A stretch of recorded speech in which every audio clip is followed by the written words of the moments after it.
To scuff or not to scuff, that is the true question. To suffer the slings and arrows of 1,000 crashes? Or why the fuck is there an AI already in my goddamn chat?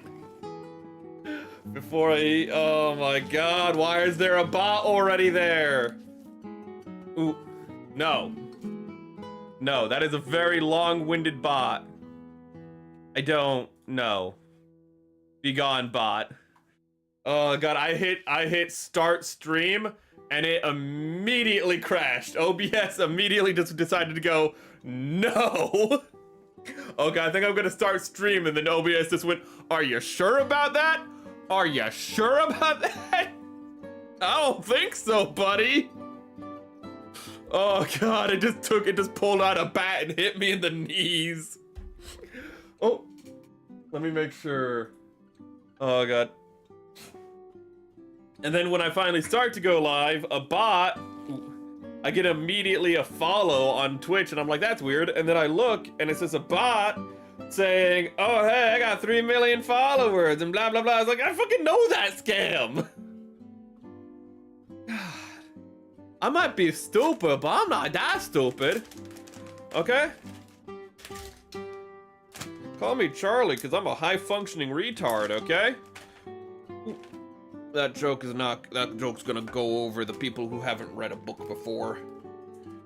Read Flowers for Algernon if you don't get that joke.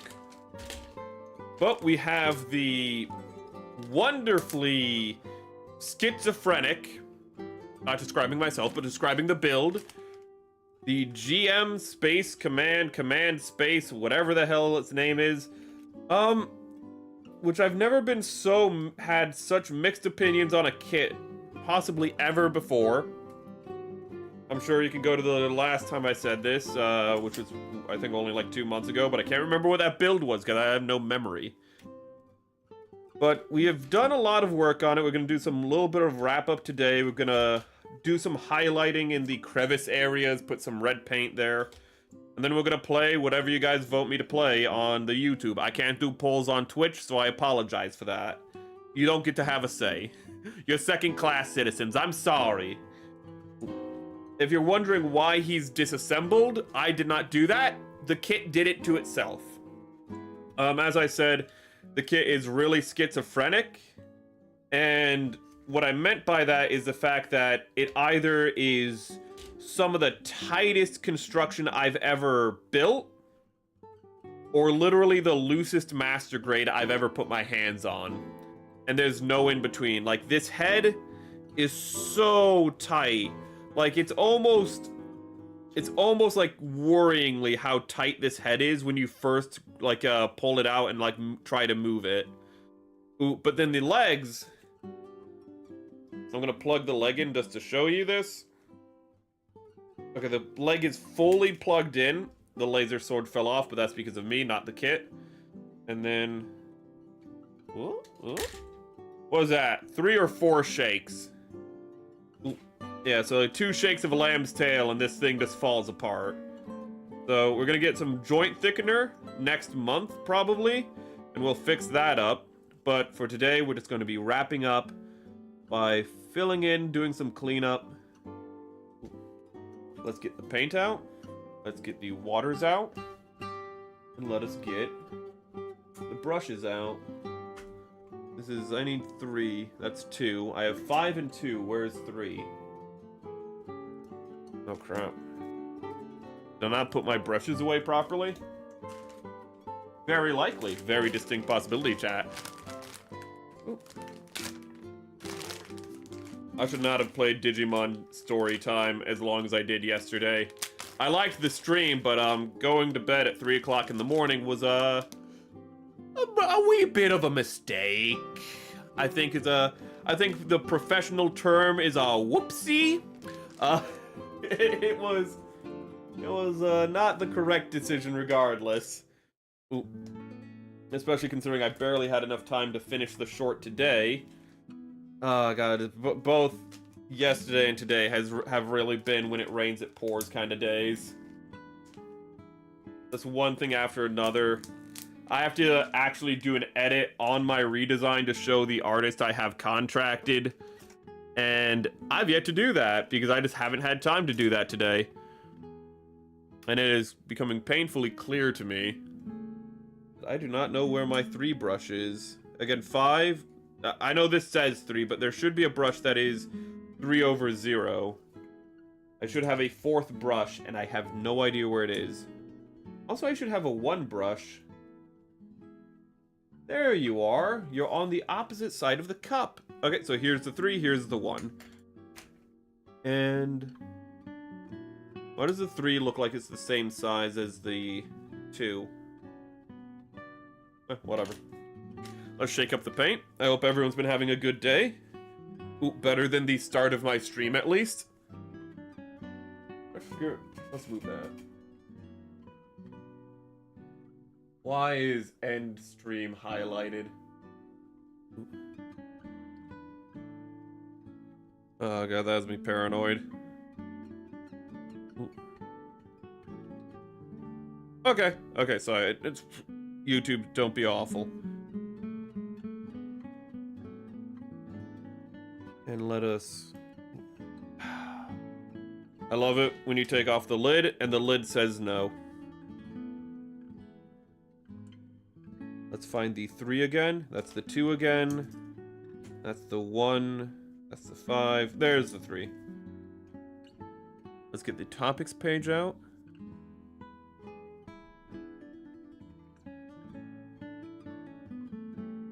Why do I have notes on Jurassic World Rebirth? We've talked about that movie enough. Because it's un-American. There's a scene where they're like, this guy's a bad guy.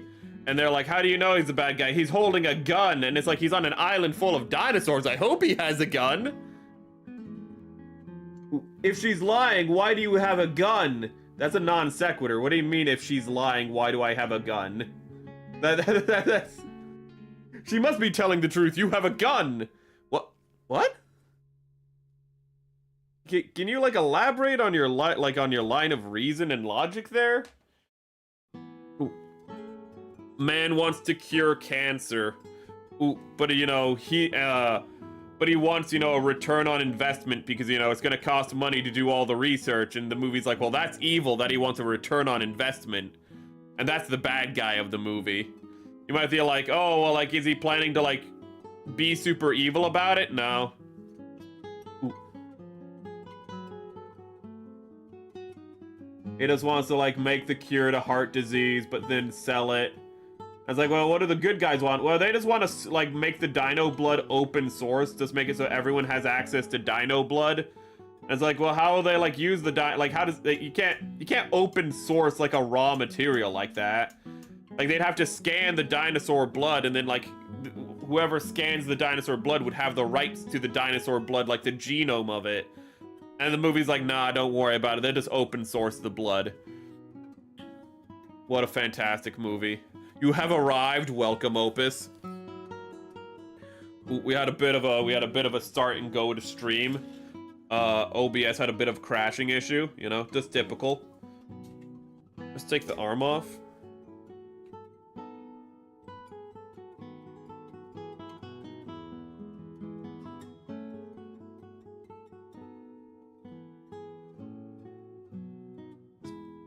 The red smudges really badly, I'm noticing. You've done a thumbs up, that's appreciated. Hell of a note, crazier than Mormons. I watched the finale of... God, why? I have, like, ReZero, Gundam X on the backlog. Spice and Wolf, My Beloved, is on my backlog of things I need to watch. What did I watch today, chat?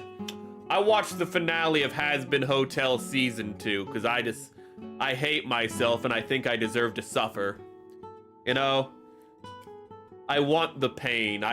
Just Jesus wept. I need the pain. That's why I build these premium Bandai kits that are like half designed. I want the hurt. News gives new meaning to disarmed. It does. Oh my god, I hurt myself today to see if I still feel pain. I focus on the pain. The only thing that's real. But angsty music aside, I watched the finale of Has Been Hotel, and holy crap! It's like watching Steven Universe all over again. You might be like, why did you watch Steven Universe to begin with? I watched Steven Universe, chat, because I saw it as a show with really good potential, and then when it didn't live up to that potential, I was like, wow, this is going to crash and burn really badly. And this is like within the first couple of episodes I realized this. And so I watched all of Steven Universe just to see how bad it got. And I saw people who were like, no, Steven Universe is gonna get good. Like, it's gonna pull out. It's gonna kick out of this, you know? And then I just looked at them and I was like, you've not been here long enough. I've watched enough anime. I've watched enough like shows in general to know where this is going. It's never gonna get better. Then the season finale happened and they're like, it's over. It's never going to get good. And then like then the movie was announced, and they're like, it's gonna be good in the movie, and then the movie was also shit, and they're like, it's never gonna get good. And then the epilogue show came out, and they're like, it's gonna be good, and then it wasn't good, and then they, you know, just were like, what did I do? And I was like, you wasted your time. It's like, well, you also watched it. I was laughing the whole time. Did you see the Stargate series has been greenlit? Speaking of pattern recognition, I have heard this before, Opus. This is not my first rodeo. Stargate shows have been greenlit only to be ungreenlit many times before. I hope it succeeds, but sometimes it might be like, it was greenlit, but it's gonna be a mini series. There's often a catch or something. I remember Stargate Universe. I don't know if you do. Welcome, Storm Shorter. Ooh, never watched either. Don't. Steven Universe is kind of fascinating and like how it never lived up to its potential. Has Been Hotel is just it's a writer never leaving their comfort zone. It's somebody who got their start writing on Tumblr, and instead of improving as a writer, they're just like, I can coast on this, and so they do. They are aware that their writing is cliched and filled with tropes and is half-baked. The show is self-aware of its writing, and it does nothing to fix it. It literally lampshades the fact that its writing is shit, because they don't care. The writers know it's bad, and they know people will still watch it regardless. It's quirk chungish, the show. Stargate shows, they were good. The one criticism I have of Stargate SG-1, which is the one that I really cared about and watched a lot, is the fact that they could not carry a long-lasting storyline to save their fucking lives. Not because they didn't have the skill to, but because they just didn't want to. Like, they would introduce characters, and then, like, the next season, they'd, like, follow up on the characters and be like, okay, like, here's part 2 of the story. They die. And it's like, it just keeps happening. And it's really annoying because, like, they could have built out a lot more, but it was very much committed to the, you know, like, of the week formula. And there were still, like, overriding stories, like, with Anubis and Apophis and whatnot. But if you weren't, like, a main villain, you were just, like, the second time you appear, there's a good chance you die. Again, not always, but it was a safe rule of thumb.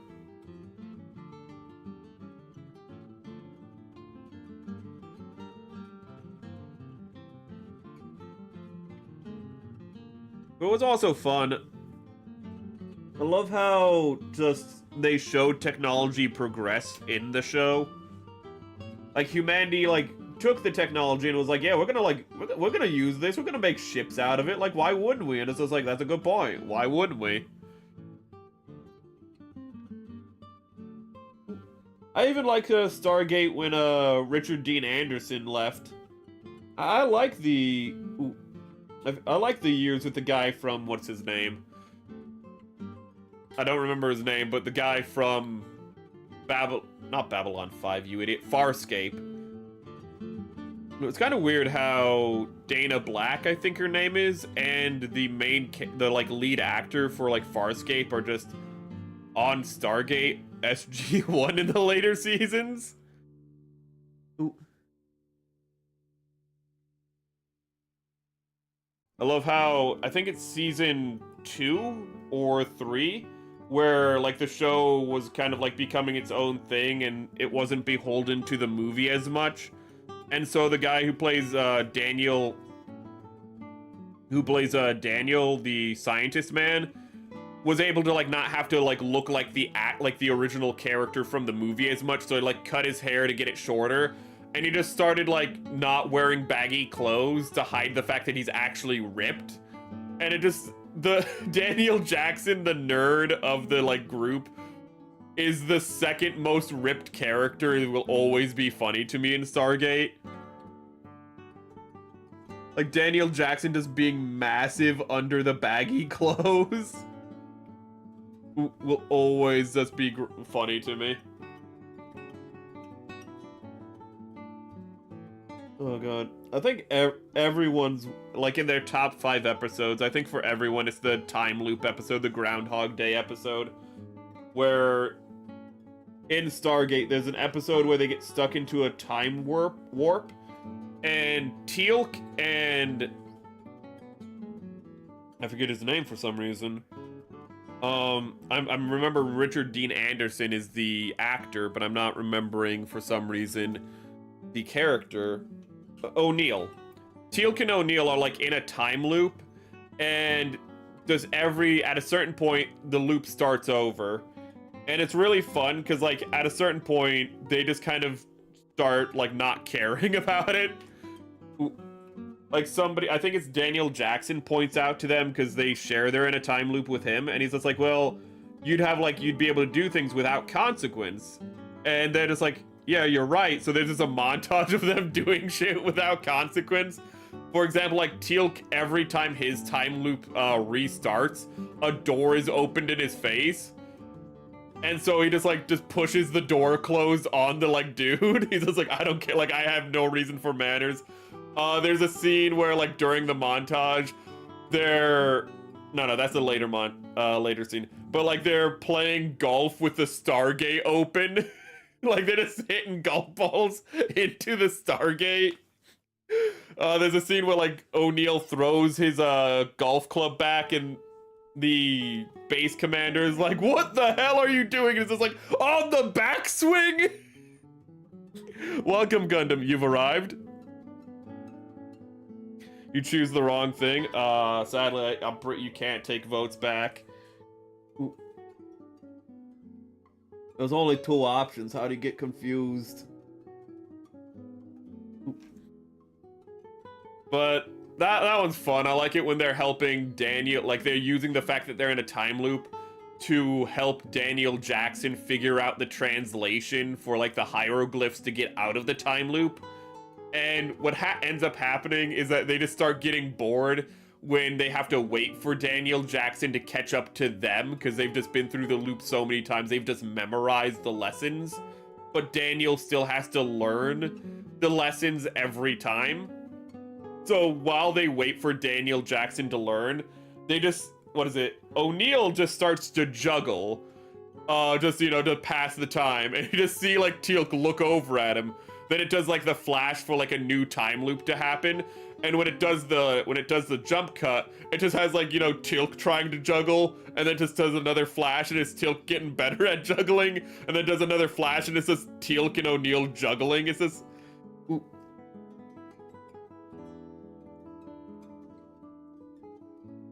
Stargate had good levity to it. It's a fun episode. And it still has an emotional heart, because when you find out, like, what's happening, why the time loop is happening, you're like, oh, well, that's kind of a serious thing and kind of sad. But it doesn't run in contrast to, like, kind of the fun you were already seeing.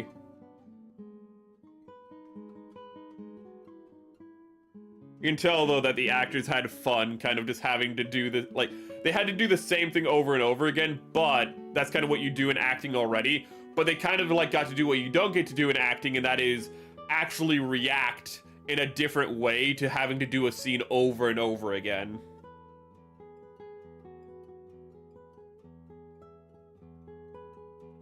You choose Power Wash Simulator. I was going to choose Subnautica. If it's a tie, I'll take that into account. If it's a tie, I'll take that into account. If not, your vote is final. There's no taking it back. You gotta live with your mistakes, chat.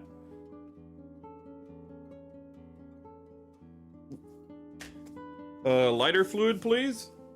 But first, I need... Get 2 of this. I like how I wanted to talk about Has-Been Hotel, but then I just decided not to. You know what? I can summarize it on Discord. I summarized it in a, what is it, 2 or 3 sentences. It's not going to have details, so it's not going to be a detailed review, hence it's so short.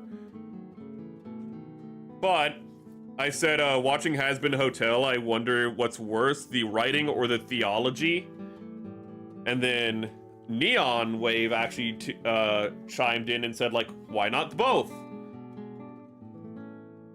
And actually, he said that, and then I came back having watched the finale, and I was going to say both are bad. But because he said it, instead what I said was, what a lackluster literary lapse of judgment this entire work has been. A heinous heretical hellscape of half-baked stories and characters among ignominiously ignorant ideas of philosophy and theology. And that, the thought I put into those 3 sentences was more thought than WhimzieCat put into the entirety of the show. Heat up some pizzas, who bet you gonna fuck it up again? It's pizzas, it can't be that hard to do. Come on, Bucko. Come on, Bucko, I believe in you. That is not lighter fluid, that is water. Though you do not want to get those 2 confused. Why not the both? Yeah. Neon said why not the both as well.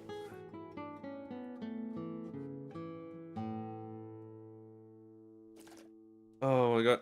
One of my biggest questions has to be, where the hell is God? Because, like, God is referenced in the show, so God has to exist, but it's just like, what's he doing? Where's the Metatron? If you not the YouTuber, but Metatron is like the angel who's like the record keeper of everything. Where's Michael the Archangel? Ooh. Like, all these things, it's like, where are all these characters? It's like, nah. Instead, we have the Archangel Adam. Adam's not an Archangel. Hold up, let's reset the music. But, like, Michael's not an Archangel. What do you mean the Archangel Adam? He was the first man. It's like, yeah, and he's killed by a heavenly weapon. And it's like, seems like a design flaw that heaven's weapons can kill angels. Kind of seems a bit weird, but okay. Oh yes, and also here's a dude who was also killed by a heavenly weapon, okay? And he was sent to heaven because he got redeemed, though, by dying from a heavenly weapon. And it's like, okay, so if a pure soul is killed by a heavenly weapon, they're sent to heaven. But if an angel is killed by a heavenly weapon, they just die forever. Can you explain this to me? Sorry. An angel who is a soul. The world building is a complete shit show in Has-Been Hotel. And the worst part is the concept of the story is interesting. Can you find redemption after death? But WhimzieCat, the creator, evidently does not care about that idea at all. She does not care about the idea of, oh hey, the premise of her show, she does not care about at all. Because the first season isn't about finding redemption. It's about fighting off heaven, who's like committing like genocide on hell for reasons. And then the second season is about stopping hell from rising up and committing genocide on heaven. And you might be like, what does this have to do with redemption? Nothing. The core premise of the show is not the core focus of the show. It isn't even the secondary or tertiary focus of the show. It's just something that's kind of there. It's a travesty. And you know what? When season 3 comes out, I'm gonna watch it just to see how bad it gets even then.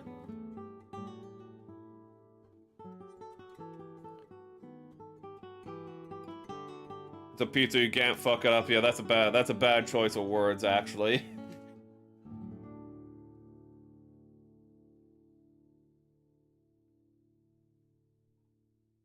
Just put it in the oven and just don't overcook it. I believe in you. If you can't believe in yourself, believe in the me that believes in you. Oh, shit, that was... Okay. Let's get out the water slides. Of course, the box is under everything, including the Epic of Gilgamesh. Thank you.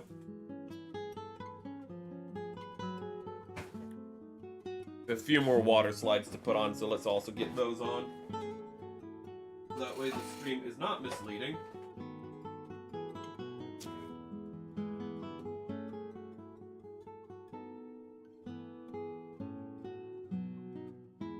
Little, like, warning things.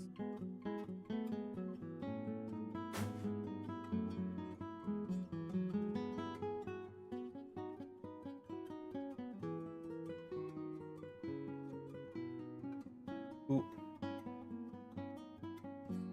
Thing is, I'm not opposed to, like, religious fiction or whatever, like, but holy crap, Has Been Hotel. It's like when you see one of those stories about Greek mythology, and then none of, like, the Greek gods are correct. None of the Greek gods are, like, have anywhere close to the correct personalities or even the correct character traits that they're supposed to in the mythology. I didn't say microwave, I said oven. I thought I said oven. Ooh. I don't do microwave myself, in all honesty. I can't stand microwave. There's only one thing that I'll microwave to reheat it, and I can't remember what that is. But everything else I'll either do on the stovetop, or I'll do on the toaster oven. But also, you don't microwave pizza. Holy shit, God no. Never microwave pizza. I appreciate all the white stickers for this white kit. Very cool of you. A little bit more we can do, but I want to get... Oh, the blaster, I need to get found the piece, but it's still on the floor because I'm lazy. Let me get that now for you.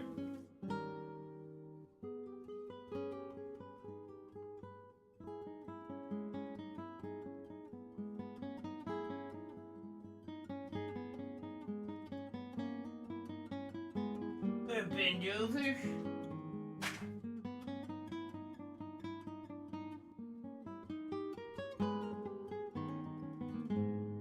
Oh, model. Why are you broken? There we go. I don't know why VTube Studio, you sometimes have to do that. You just have to wave your hand in front of the camera and it'll be like, okay, we're fixed. Everything is fine. There, the blaster's finished. Oop. And we're at halfway. Oh, we started at 8:15. Okay, so we actually have a lot more time to finish the bit. Do a little bit more than I thought. I thought we only had like 10 minutes to like finish the building before doing some gaming.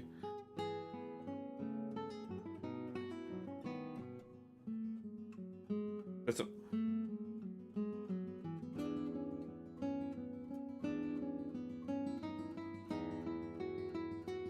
No oven. Are you cooking a pizza in a frying pan? Is what you're cooking a pizza on a stovetop? I think I might have found your fucking problem, Chad.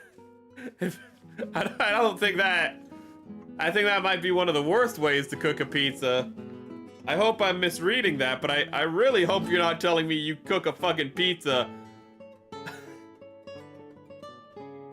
There are other things. A calzone you should also make in the oven, but I think like a calzone or something. There are like things like pizza. There's things like that. It's a pizza, but wrapped up that you can do instead. There are alternatives, I assure you.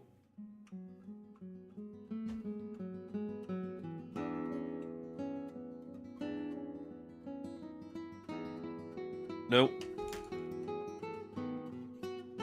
2, 3. Where's black? Actually, wait, no, we shouldn't use black. We should use this Gunpla Gray. Which I think is the first time I'm using it, actually, which is awesome. Actually, for today's short, I used a clip from Home Movies. And it got me thinking of how old Adult Swim was really clean because how much the writing had to be focused. Because the animation wasn't the best. Don't get me wrong, this doesn't mean all the writing was always amazing. But the writing was at least sharp, if nothing else, on Adult Swim shows, because the writing would carry the shows so much.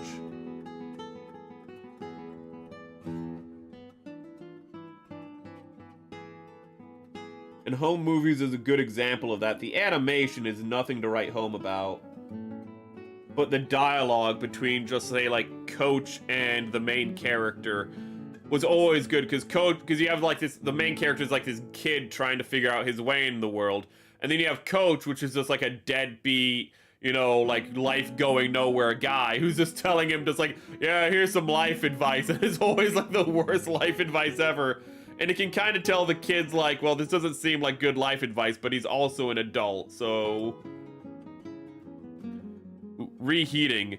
You can't help it. Just fucking... Get a toaster oven. I don't know what to tell you.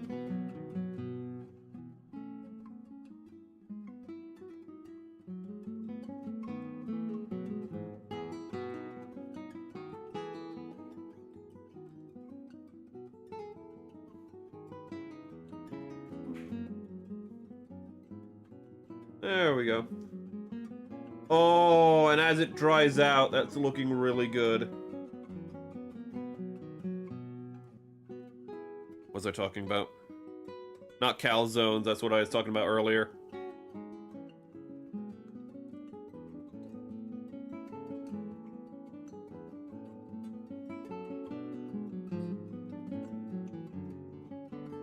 Let's fill this in. I actually forgot what I was talking about.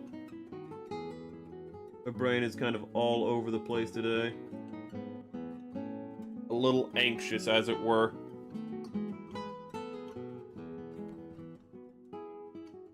Well, it's kind of a shame, because I know my thought wasn't complete. Okay, so that's done. And then...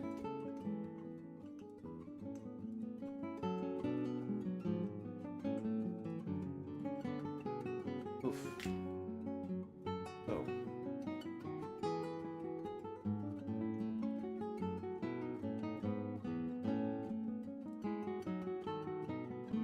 Yes. Okay, so put a dot there, and then put a dot.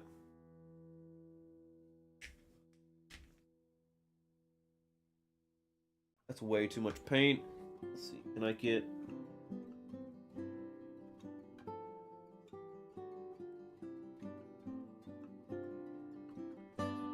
Okay. There we go. It'll look better if I did the rim of this in black, but I didn't do that, and I don't want to do it when it's already in. Let's fill this in a little.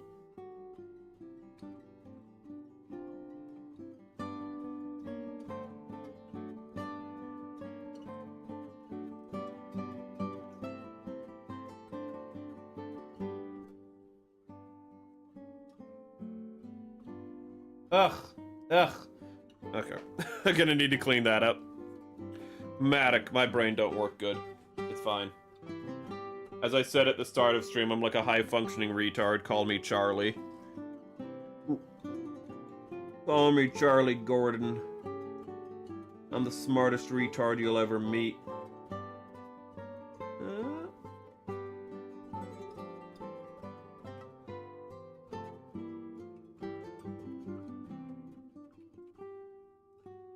And then we put this here.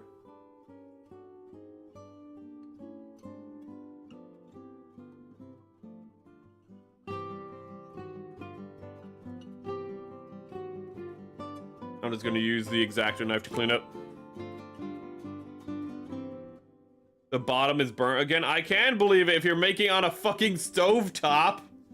It's very believable. But you might not believe it, but it is quite believable. This ain't Ripley's. Ooh. Believe it or not, I believe it. Believe it or not, the sky is blue. Oh. Was AFK and just say a skillet is still way better than a microwave for reheating any... Oh yeah, for reheating in general, but for a pizza, please use an oven. A lid will help. A lid will kind of make it like a mini oven if you do it right, but you have to have a big lid to, if it's a big pan. But if you're reheating, a lid will help a lot.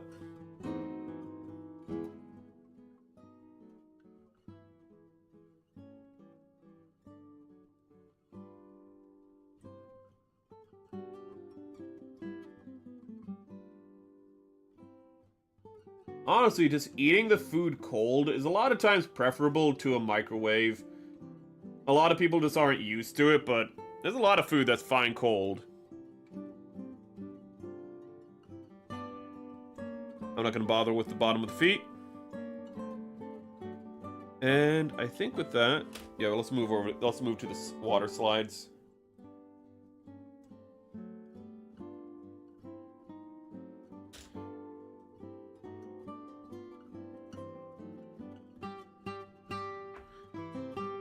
I want to put a water slide on this, so where's a good ESF? Like EFSF. Those don't feel big enough, but if it says that's what it is, that's what it is.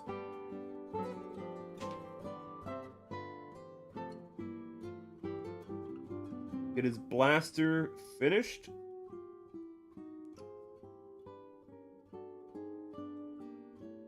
I don't know if I'm gonna bother doing a size comparison in all honesty. We did one last stream with this gym sniper, but I also want to put them back together because it's just gonna fall apart again.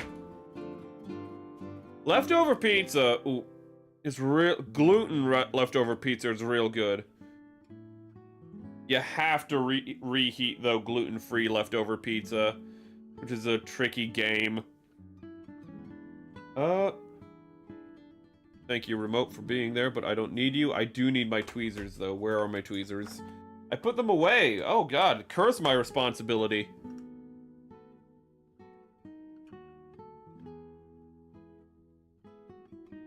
There we go. Let's get out a... Oh.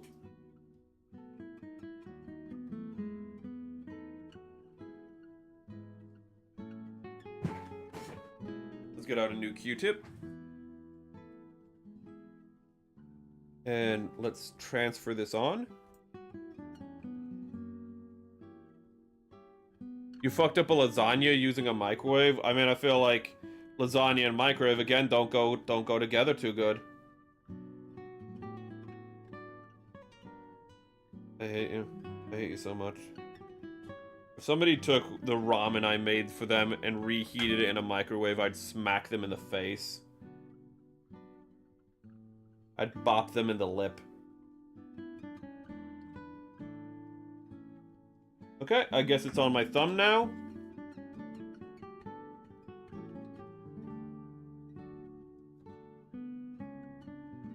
And then let's get this.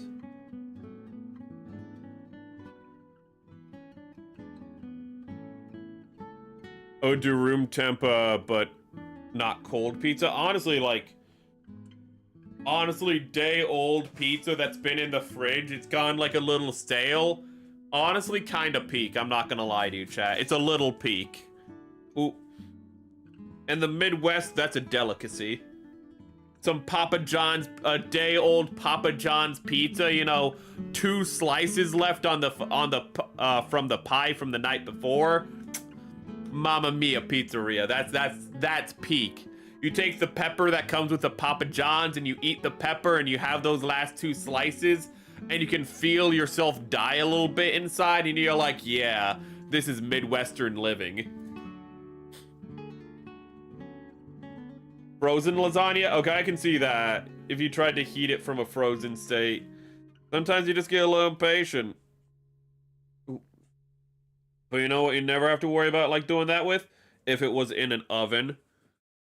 If it was a little toaster oven, you can reheat from frozen in a toaster oven. The problem is that microwaves work by exciting the water molecules, so when it's frozen, the water isn't like evenly distributed, so it just creates pockets of heat and coldness, which is why when you make, say, something like a Hot Pocket, you need to have the aluminum, the sleeve that it comes in, because that makes it so that the microwaves stay inside of the Hot Pocket and cook it properly. Hot Pockets would be so much better if you made them in like a toaster oven. I was a little child still, and instructions say to open the lid half. Ooh, but it says it says open it half, but it says it twice, so I just opened it all the way. Ah! Ah! Nah! I'd be terrible at a crane game. But I think the story about having to hug a Spaniard to get Ricardo Montalban already showed that. No! No, there's a 5 floating there, mocking me. Okay.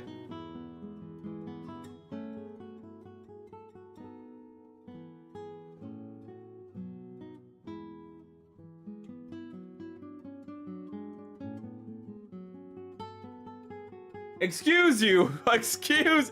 I don't think that was visible on camera, but what just happened was that I moved it closer to the plastic, and it literally, the static of my hand made it bend towards my finger. So it's like, it was like, I don't want to go there, no!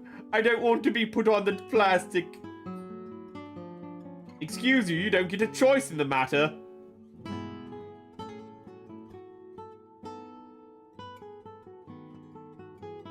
I don't think you get a bloody choice in the matter, quite frankly. Okay, so that's good. Where else can we put some water slides on? Oh, you understood 1/2 is full. Ooh, still, that's adorable. Hot Pockets used to be good, but they turned to shit 15 years. Really? So when I stopped eating them, because of my celiac disorder. So I only know Hot Pockets when they were peak. Ooh, I never knew them when they got bad.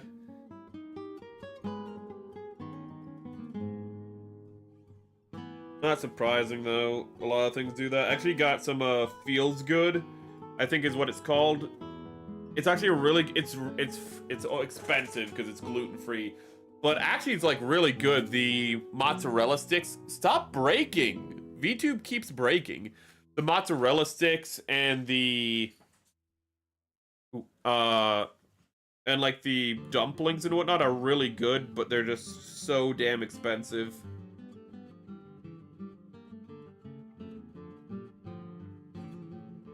Thing is, I'm not quite sure which stickers I'm supposed to be using.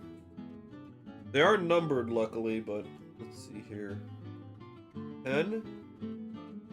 I can't put the stickers on the arm yet because I have to do the slicey. Oh, I can do that. I can do that sticker. The little one on the chest, which is 3, which is right here. Welcome, Ricey. Welcome, welcome.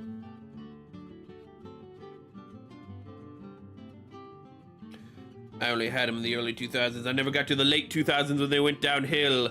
Winning yet again. My lack of evolution points has made me the victor.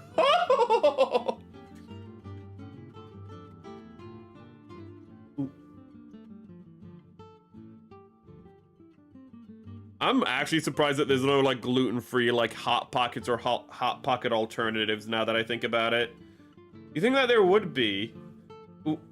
It's a good premise, there just isn't. Stop that. Blur screen to mini player, then refresh YouTube to see what's new. And what's the first thing you see? I don't know, a freaking furry VTuber and their thumbnail being sus. They're not sending their best. Ooh. The problem is, like, most furries are just quiet, normal people, but then the ones who are like, being a furry is all my personality, it's like that becomes a problem. Ooh. Because nobody cares. Nobody cares about what you do in your private time, but you want everyone to care. Water slides, I would just do the major ones. It took me as long as building the kit itself to do complete.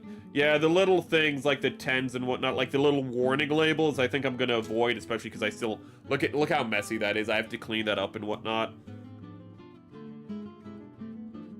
And I've forgot to take this out. This has been sitting in for too long. We've already gotten a lot of the water slides done, though.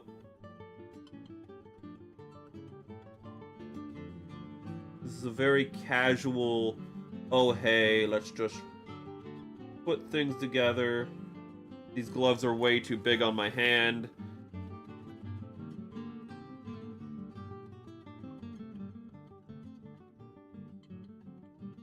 Okay, let's see here. Oh, that's bad. Okay, I'm trying to get this into the right spot, but my OCD is killing me yet again. There we go. Hot Pocket of calzone. Hot Pocket is just a trashy calzone. It's the sluts of calzones. That's why it's so delicious. Ooh. And those could be painted, but let's before we do the cleanup on the painting, let's get this done.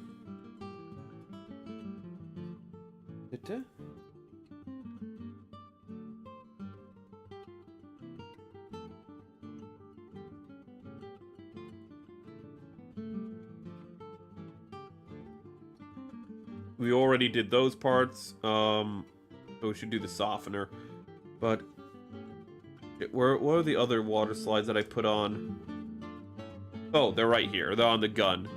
Ah, yes, refresh it again, and YouTube feed me a fat electrician talking about gas station pizza. I think it's a calling.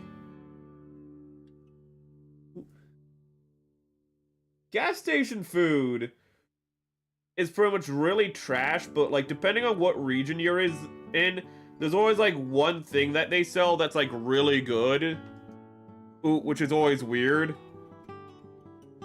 Like in the Midwest where I live, gas station like donuts aren't half bad, but donuts are donuts.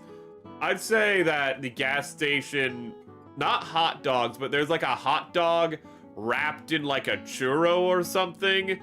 It's not a churro, but like it looks like a hot dog wrapped in a churro. Those things are really good.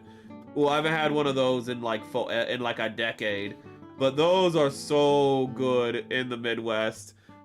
I don't know if they're still good. They might be trash now, but there's always like something. Like some gas stations have like chicken tenders, and they're like the best chicken tenders you'll ever have for some reason. It's weird. Like in America, like you can figure out where you are regionally by what the gas station has and how good the food is and what its best food is. Some gas stations have good pizza. Not the ones connected to a Papa John, not the ones connected to a Little Caesars, but still.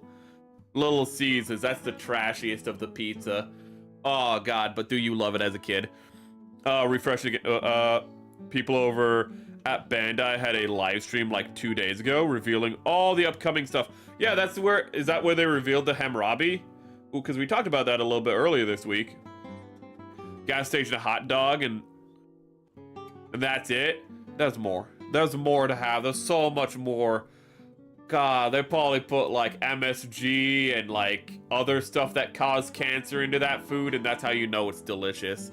That's why American microwave popcorn is so good, because it's carcinogenic. That means it gives you cancer, and that's not a lie. If you eat enough microwave popcorn, the butter will give you cancer. This happened to a person, and he got a really good settlement.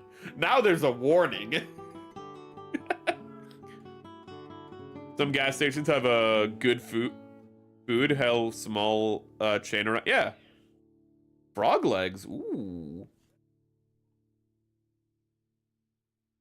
1 minute. I'll need to check something.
Apologies, my dog has evolved into a rabbit. He's chewing on cords now.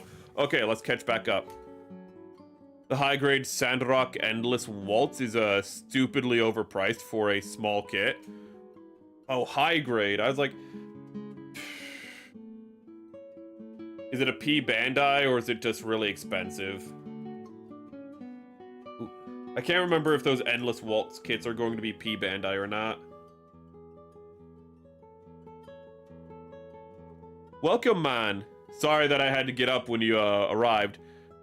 Chuck E. Cheese is worse. Chuck E. Cheese is like literally casinos for children. Both like in every good and bad way imaginable. It's just child casinos. That's all a Chuck E. Cheese is. It's a regular release. Well, at least it's a regular release, but yeah, it's... Ooh.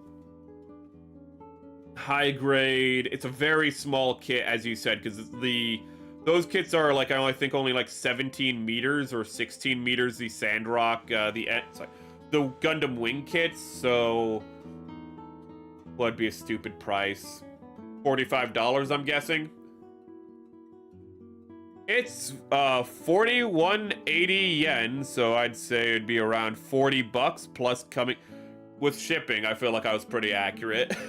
I wanted to say $40, but I wasn't sure. Long time no see with you either, man. I hope you're having a good week. I've been having a hectic week.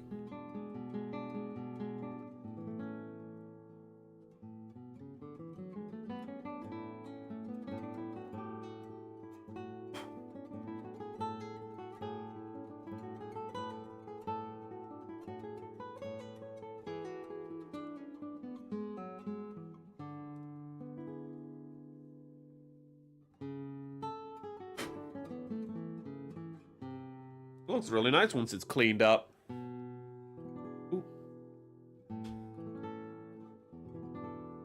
This is gonna need a lot more cleaning up. Luckily, it's white, and my favorite thing about white kits is that I don't need to do like sanding or anything after I do this. Oh, I can, and if you're like at the right angle, you can still see the how dirty it is. But it's not as obvious as like, you know, as kits that aren't, you know, like blue or something.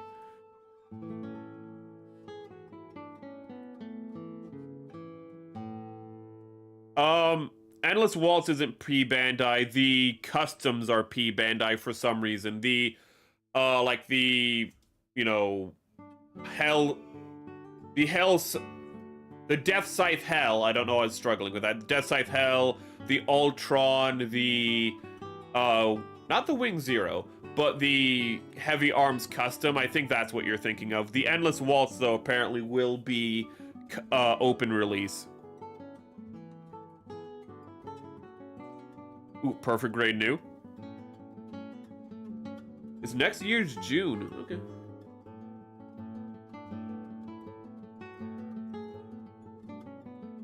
The designs must just be more popular from Endless Waltz, though, considering the fact that they're the ones that they make, like, you know, standard releases and whatnot.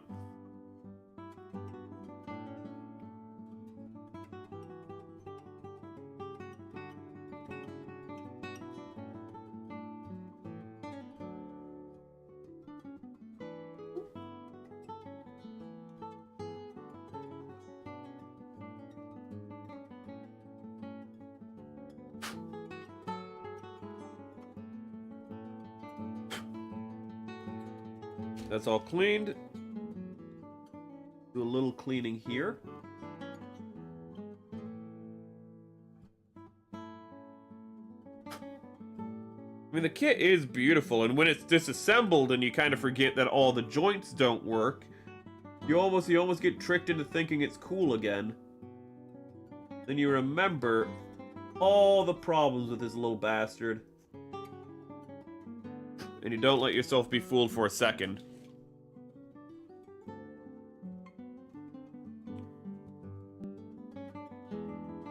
It might just be expensive because of its cape, which is a lot of extra plastic. The other ones might be, you know, like, it wouldn't be a lot cheaper, but it'd be a lot more manageable, like $30 or something. Ooh. That feels almost like, but a $10 cape doesn't sound right. Ooh. They might have a lot of accessories, maybe? I'm not sure. I'm just trying to think of what's getting that price so high. Oh god, it could, well... No, if they're using yen, that's before, like, trading, tariffs, or anything like that. I don't really know why the price would be that high. 40 just sounds like a really high price for such a small high grade, even with the cape. But then again, I haven't seen the cape, so maybe the cape's, like, designed and has a lot of articulation, and so they're just trying to, like, recoup that cost. I don't know. There we go. I want to see how this would look with red highlights, like what we did with the Psycho Gundam Mark II. Couldn't find the brush. Hello, Ivan. Welcome, welcome. Bootleg P Bandai 144th. Slave Wrath from Gundam Side Stories. Ooh, I don't recognize that, actually.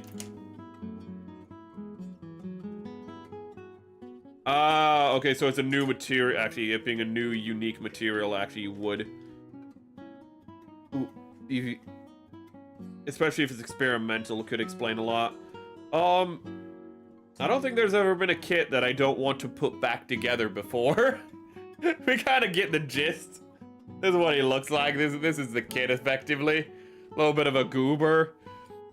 Ooh, the joints don't stick together. The water slides are nice. You can do a little bit of customization, but even out of the box, like, he's pretty much complete with all the built-in color separation. Like, the red highlighting we did is just completely my own choice, not the kit's recommendation. I think, like, really the only color separation was, like, maybe the vents you could do a little bit more work on, these Vernairs right here, but again, overall, the kit, it's a gem. It's straightforward.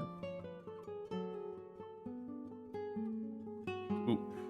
New high-grade ACK is cool. Yeah, it sounds like it's just the...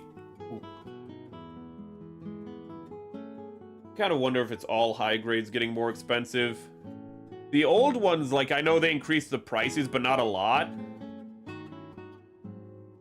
Ooh, like, they increased, like, the prices from, like, oh, it was $12, now it's going to be $15 on reprint, and it's like, that's not too bad. But again, one thing I praised Bandai for doing is not going down the Games Workshop route, and that is catering to adults at the exclusion of kids, you know, by like pricing kids out of the market. I hope they don't do that mistake, because Lego and Games Workshop, that's going to hurt them in the long term real bad. I'm still betting on that, because again, you need a base over time. It's not going to hurt them tomorrow or the day after, but it's going to hurt you in the long term, because you're going to constantly be raising those prices and making yourself more and more of a selective product. Ooh. So I just spent a lot of time putting his legs in, and the moment I lifted him up, his leg fell off.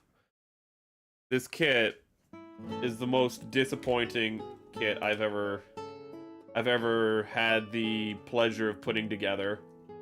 And I do say pleasure because it's nice to put together, but until I get that joint thickener, and I really hope the joint thickener works, because if the polycap is just boned, I don't know what to do.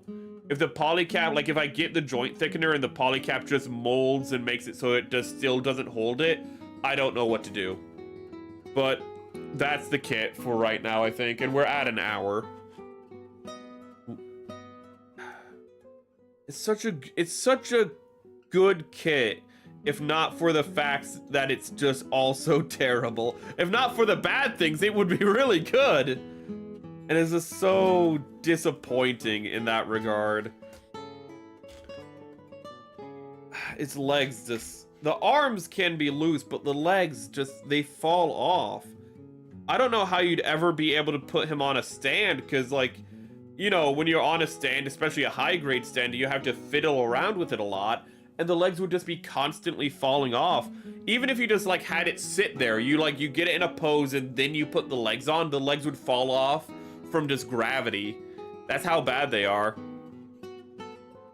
So now you buy the Char Zaku 2 GQ. I'm gonna get the green. I'm gonna be honest with you. I like the original green, but if you like red Zaku's, then yeah. But I haven't heard anything bad about the kit.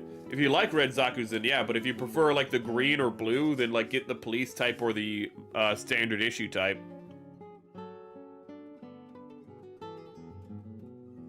The perfect grade new could not stand during the official live stream. Well, hopefully that's a test model that they can fix. I don't know why that fell. High grade after Colony, aka Wing Gundam. Oh, okay, so they're making more wing stuff. That's good. There's a lot of wing stuff that I want. There's a lot of wing stuff that I'd like.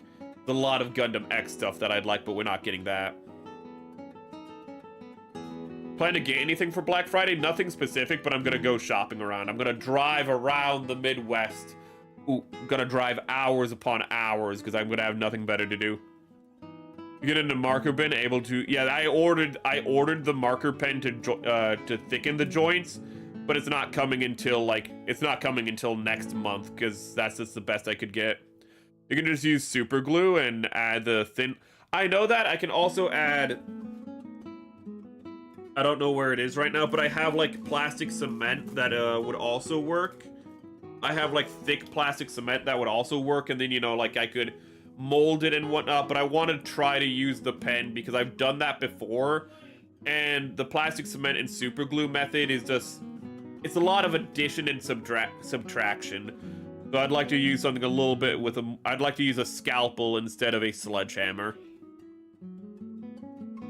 Ooh, did you get the bad parts for the Space GM command because of bad luck? That's the thing. I don't know. I haven't heard from anyone else. I don't know anyone else who has this kit. So I don't know if this is just bad luck or it's a common thing. Ooh. But considering all of the polycaps are kind of loose, I'm gonna consider it's probably... If it was just like this one, like this polycap is horrendously loose, but all of them are a little loose, so I'm kind of suspecting that it's just the whole kit. Because everything else in the kit's fine, but the polycaps are just uniquely awful. Just a little bit of super glue dry on the ball, and... Yeah, again, I've done that. Let me actually get it out before I move on. I can't show you, ironically. This is actually why I don't want to do it again. But I used thick plastic cement. Oh, wait. Actually, I can show you. For this joint here, you can see how it's a little whiter. How it's a little whiter. Ooh, this one was so loose I had to thicken it. And I did. Ooh, but I just don't want to do that again. And this is my Zaku Revive. He's a very beautiful boy.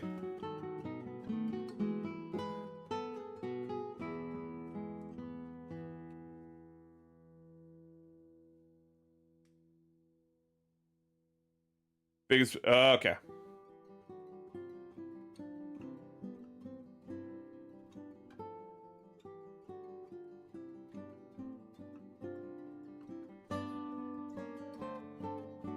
It's not that good on bigger gits, it's better for high grades. The coating is thin and kind of rubbery, so it works better with lightweight kits. Okay. Well, where is my... I'd want to experiment with it regardless, but... If not, if the legs are too much because it's connected to the torso, I might just do that anyways, but will test it on the arms because there's a lot less weight there. Here it is. This is what I used. You know what?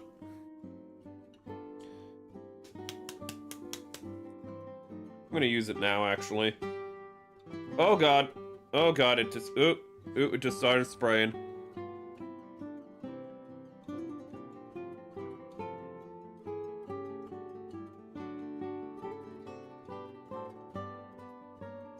And then I have a brush for this, actually.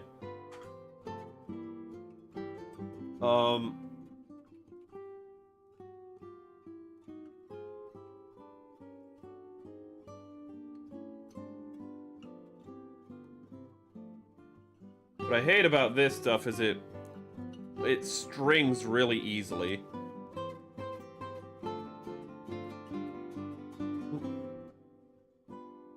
Let me put that there.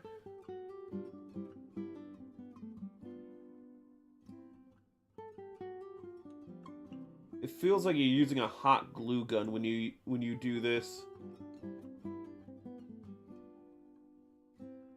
How thick it is.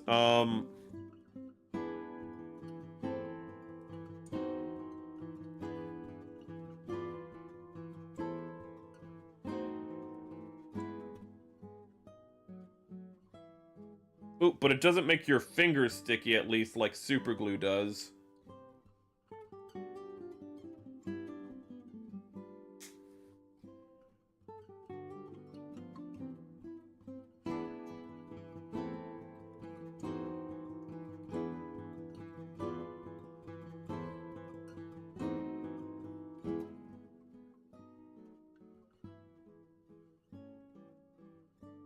I'm gonna just scrape some of that excess off.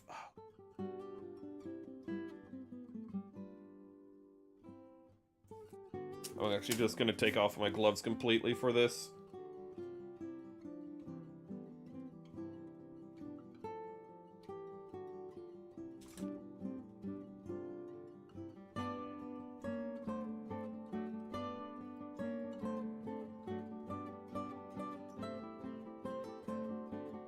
Okay.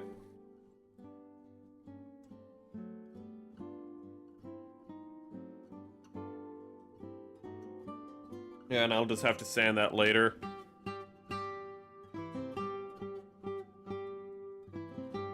The polycap didn't have a crack in it, but I'll double check it just in case. No, the polycap just sucks. Okay. I'd apply it with a toothpick. I don't have a toothpick.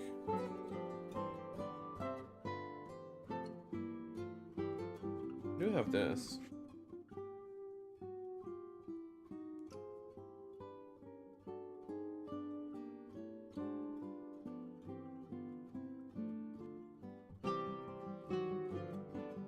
Hold up.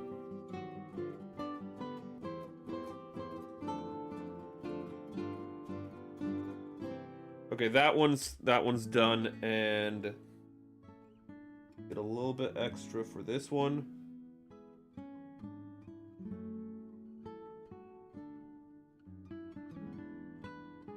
I need to get a little bit here.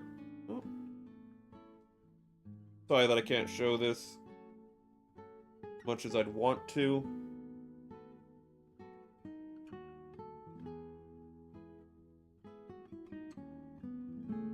Okay.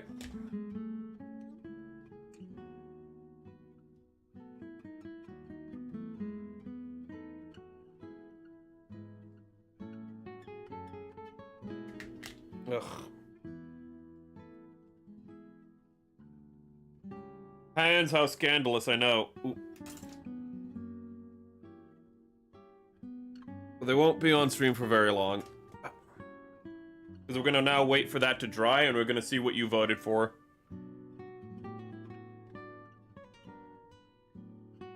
And this probably won't be dry even by the end of stream. No, I know, those guys aren't going away until the watch along. They're gonna stick around for a while. Okay, let's... Ooh.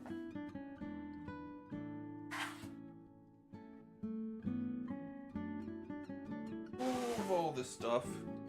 Let's move the microphone.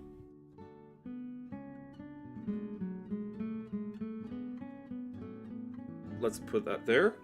Let's see what you guys voted for. Do I have it up? Yes, I do. Okay, so let's see here, chat. You voted for...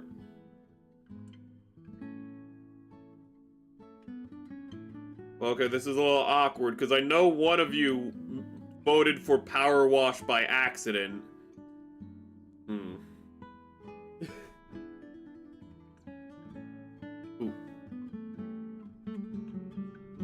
My polycap when I'm, plays a zombie master grade, the armed polycap have a bit...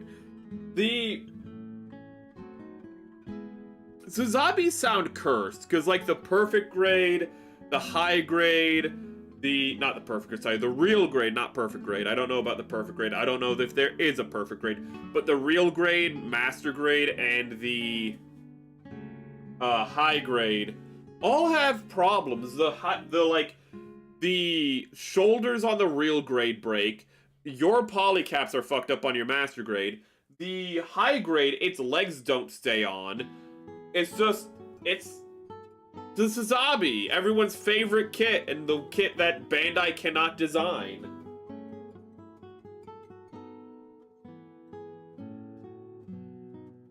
Adding layer and layer of balancing the glue, enhance the polycap.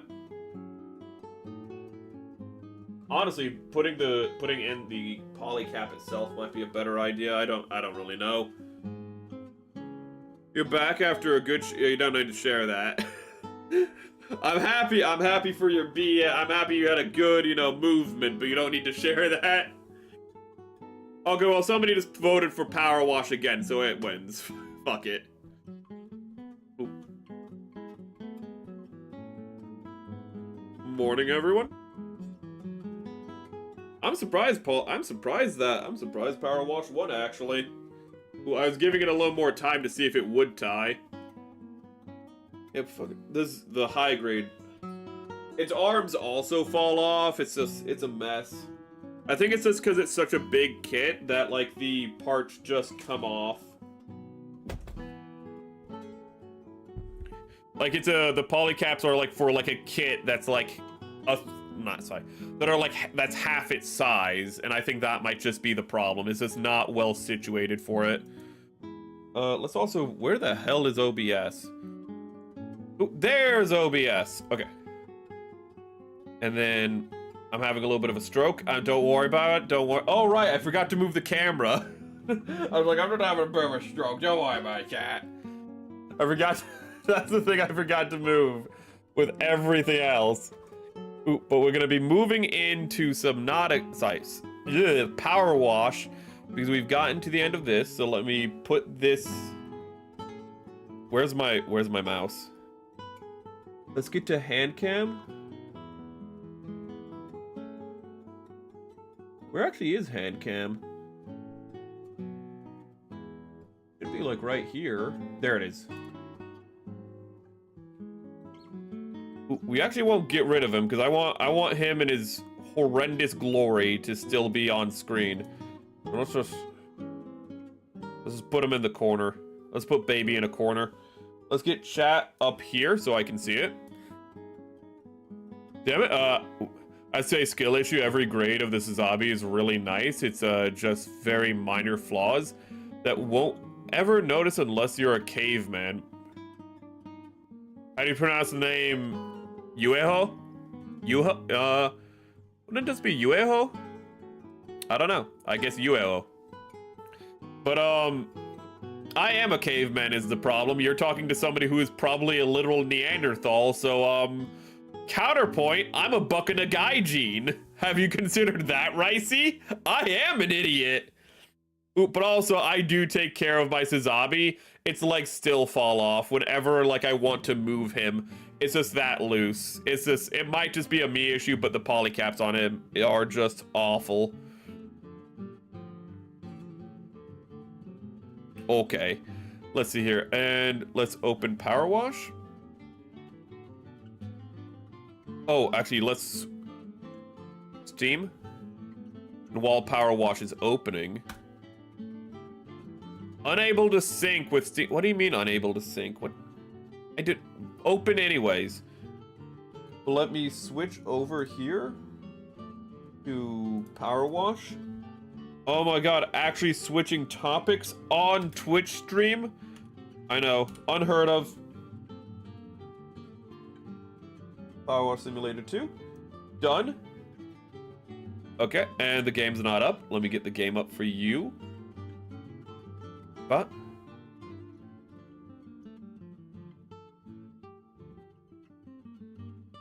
Power Wash Simulator 2. Properties. Game. Okay. And we should be connected now. Your polycaps somehow have a crack in it. I've only had a polycap crack once. I guess I'm just fortunate for that, but I've only ever had a polycap crack once. But your polycaps have a crack in it? Like just checking before the build. Mine didn't get a crack until after it was already built, but like having it before the build even happens, that sounds rough. Let's get this a little bit bigger. Merrick, yesterday after a stream ends, someone streamed D&D and it's an Indonesian? Oh, I hope you enjoyed that. Okay, so I might have accidentally beat the game. But that's fine, because that means we can pick any level we want, chat. So we can just hang out, relax, and clean some stuff. Let's clean a cleaner. That seems about right. Let me actually get the topics up.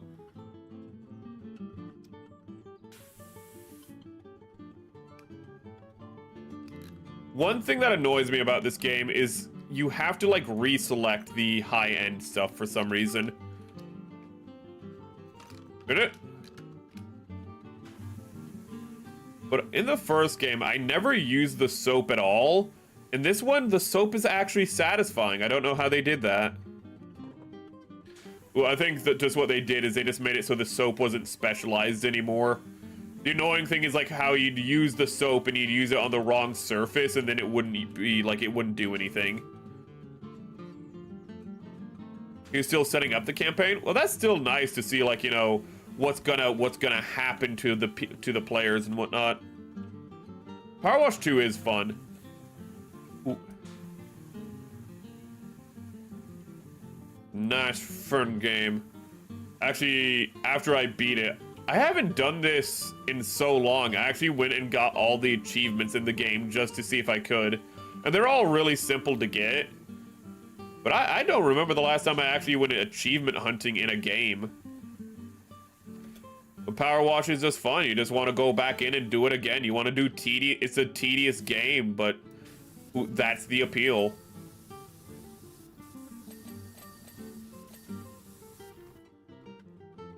I wonder what we're gonna be. Well, I know we're building the man Rhodey next for Etta Hinks because I told her I'd build it and I haven't built it yet. So we're gonna build that next, and then after that,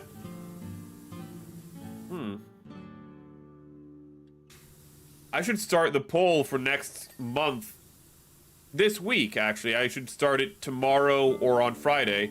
Because it'll be Impact Winter, so it's going to be the Gundam X, because Gundam X, you know, had an Impact Winter.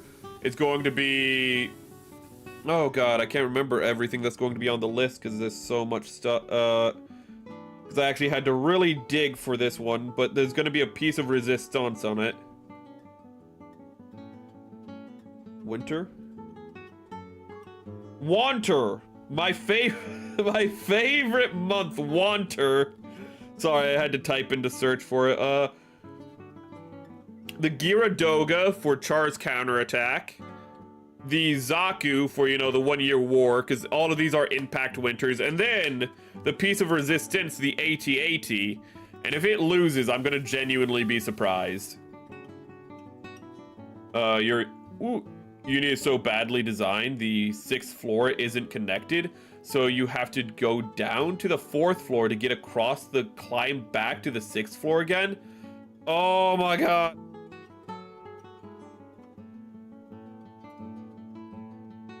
That seems awful. Like, was it built, like, was that floor, like, added to the building afterwards or something? What the hell is going on?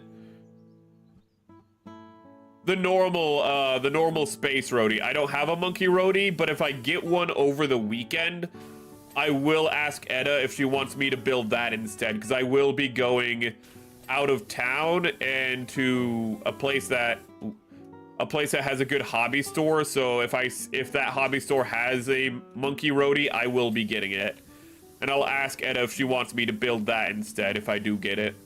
But assume just a normal man roadie, a classic man roadie, a classic green boy. Master grade Gyaradoga. Ooh. Normal Gyaradoga, but the master grade.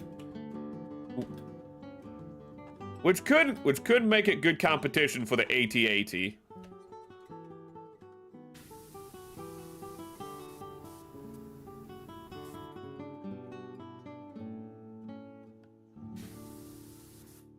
It's built aesthetically.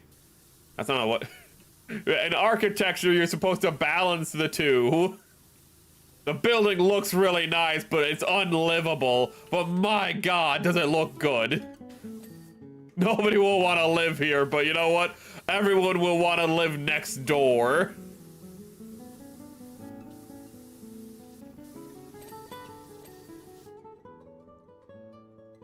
Also, I still have the music on. Do you want me to keep the music on? You know what, I'll let you guys vote on. We can vote on that. Again, I'm sorry, Twitch. I'm too small. Twitch doesn't let me do polls, so you guys don't get to have a say. I'm sorry. Yeah, let me start poll. Muzak.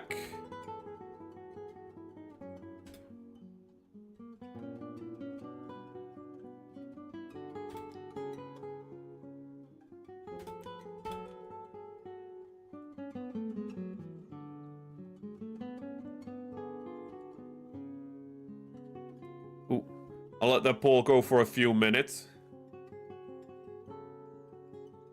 Close poll. Keep the music. Well, you can vote on it. You can vote on if you want to keep the Bach.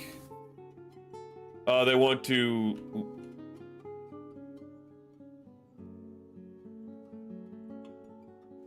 God, I fucking hate that shit when when they're like, oh, the staircase, you know, like, we want to design it to be like, you know, like, you have to go to 2 different staircases. I just hate that design. There's also, like, elevators to do that.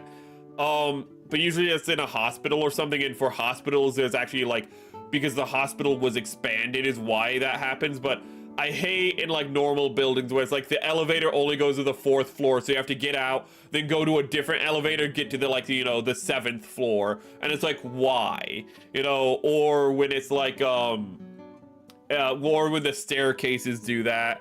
Like, I shouldn't, like, to get to a floor, I should just have to go into the, you know, staircase or elevator, and then go to that floor. It shouldn't be a maze. It should not be a vertical maze to navigate your building. Ooh, I am not I might have called myself the smartest retard, but I am not Algernon. I am not into three-dimensional mazes, my bros. Ooh.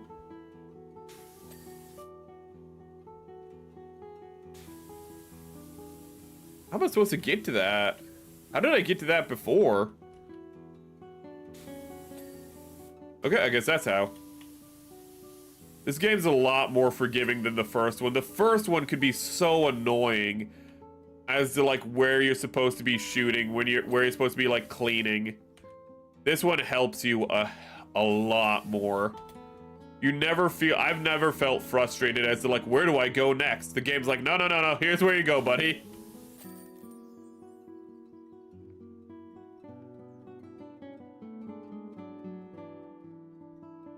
Like how the soap has a very, it's not as obvious as this when you're playing it, but it has a very subtle, like, you know, like droopy animation. Not sure you're spies. No, Tim Curry.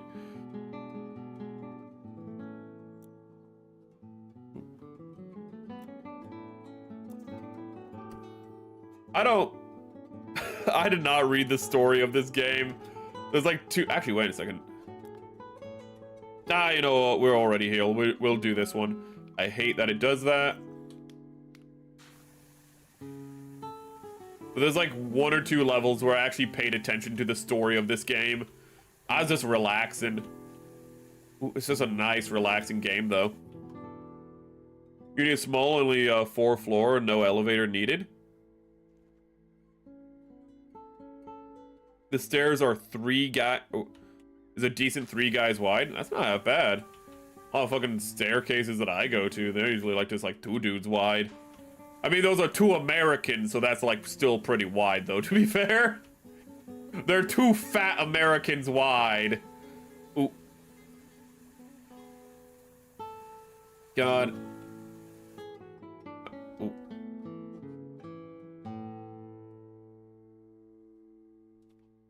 I'll always be annoyed by the fact that people just don't hold doors open anymore. Ooh, because it says, well, where I live, people do, but like, I live in small town America, so people still have manners, but it's so annoying when like people will just not. It's just weird. It's just like somebody's right behind you. Why would you let the door shut in their face? Like when people close the door behind them and just like, that's what's really annoying. Like it just shows that they have no awareness. So like you're like, you know, you're going into a building right after them and you can't even like grab the door to pull it open for you because they literally, they hold onto the door as they go in and slam the door behind them. And so then you have to pull the door open again. Those are the worst. Ooh. Those people are sociopaths. We need to lock them up. We need to bring back asylums just for those people. Yeah, it has a story. When you like clean things, like little text messages pop up on the like left-hand side. Ooh. And the only one, and in the first game, I actually paid attention to the story about how, you know, like you're unveiling the artifacts and how there's like a dude trying to, I don't remember the story at all, but there's like a dude trying to steal stuff and then like you use the merman statue to like save the town. This one, well, as you can see, the moon's spinning and that's like bad for some reason. And we need to like save the world from the moon spinning because it's not supposed to spin. But yeah, the moon's spinning. Look at it spinning around. I forget when that started. Oh, the only reason I noticed the moon spinning is because the text messages just went like, it's weird that nobody's talking about the fact that the moon is spinning. And I just went, wait, what? And I looked up and it's like, oh shit, it's spinning. Nobody's talking about it. I didn't even notice. What are the aliens made the shit just randomly throw?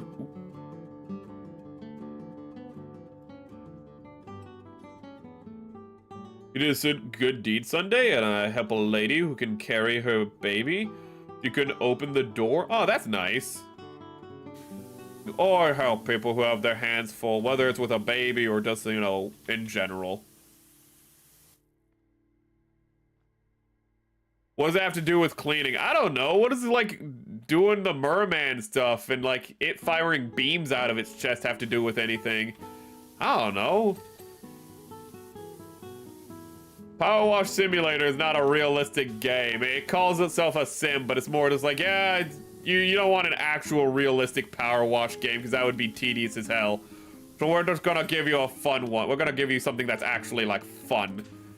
It's a good sim game in the fact that it knows how much of it should be, like, kind of grounded and how much of it can be silly. What is on this? What is that, like, purple gunk?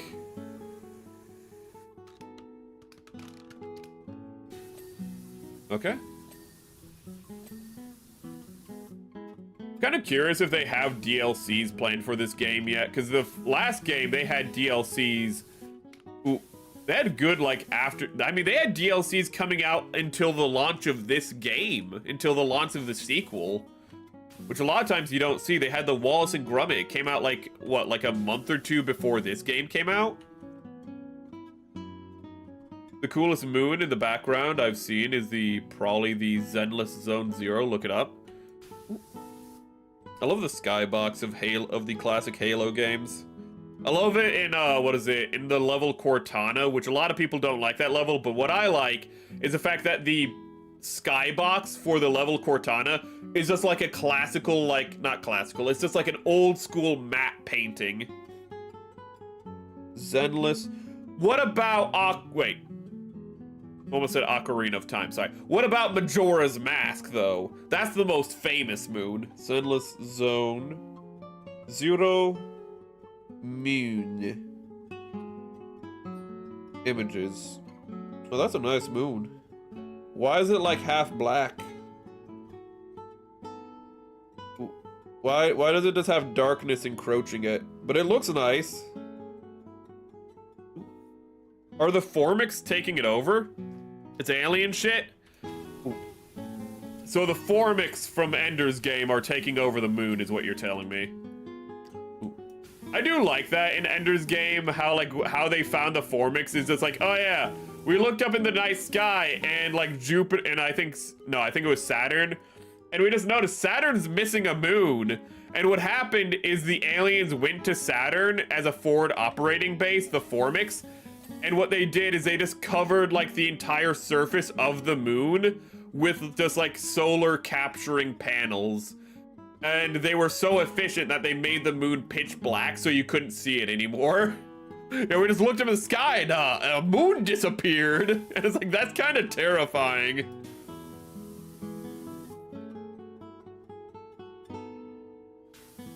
But then you gotta think of how terrifying it must have been for the Formics when the humans finally struck back against them. Ooh, because when the humans struck back against them, it's just like, oh hey, we just lost a colony, and it's like, oh, that's weird. And it's like, yeah, we just lost and then, like, the next day, so it's like, yeah, we just lost another colony. Oh shit. And, like, the Formics have, like, a psychic hive mind, so it's more like, oh hey, a part of me just died. Like, imagine you're just sitting there and then, like, you just lose a finger and you're like, oh shit, did I just lose a finger? And then you lose another finger and you're like, whoa, wait a second, what's happening? And then your arm disappears and you're like, what is going on right now? That was what happened to the Formics in Ender's Game. Ooh. They put together what was happening. They're like, oh, remember that one planet we went to and we figured out, oh, those were intelligent life forms? Yeah, they're kind of afraid of us and they're doing preemptive strikes on us now. Oh, that's bad.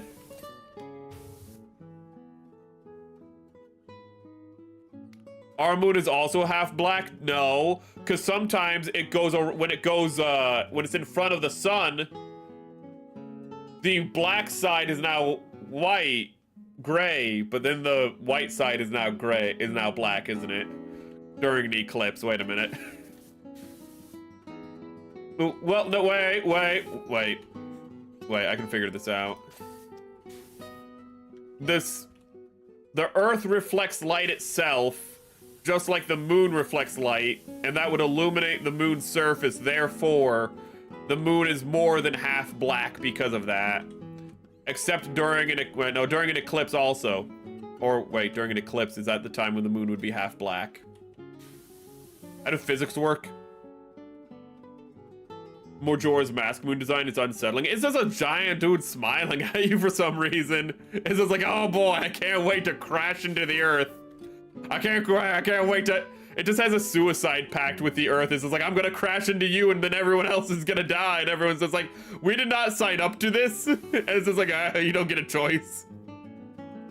Soul Eater also has, it has a crescent it's like the crescent cousin of the Majora's Mask moon. Where? How do I? Also, let's check the poll. I said 5 minutes. Okay, 100% said keep it on. Okay. What? I picked this one because it should have been easy. Front time. Headlight. Oh. Okay, headlight, suspension system, casing. Yeah, I can read. Front. I know you say front tire, but what? Is it like under here? Okay, that's. Okay, then. There we go. Wait, no, I'm stupid. What? I don't see anything that I need to clean up still. Oh, there? There we go. Okay, fly away now. Ooh. Stole Doc Brown's technology for flying cars. There it goes. I don't remember what that was about. More crazy, but no war crimes? Can you really say it's a good story if there's no war crimes in it?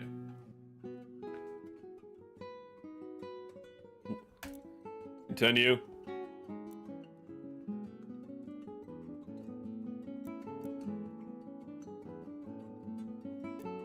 Let's see here.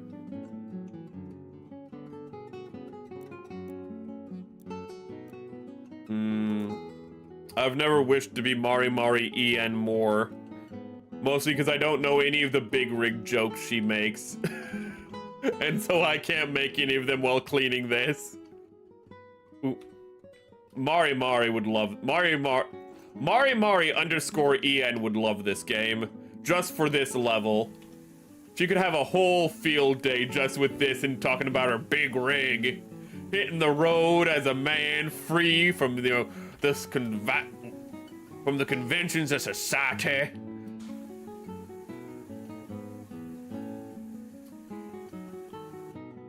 What is it? It's like, I love trucking and I like fucking.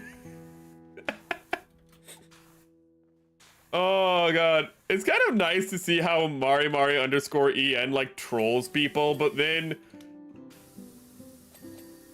it's really satisfying when somebody gets her back, when like she's great at rage baiting people, but sometimes she just gets pissed because somebody will just say something so out of pocket.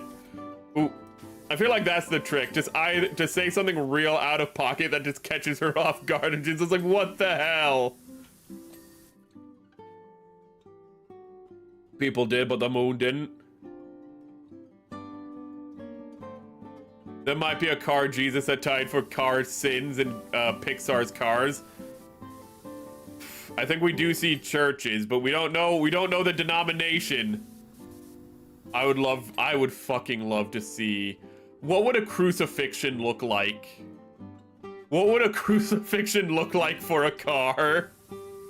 I want to know what that looks like, Pixar. Stop holding out on us. I gots to know.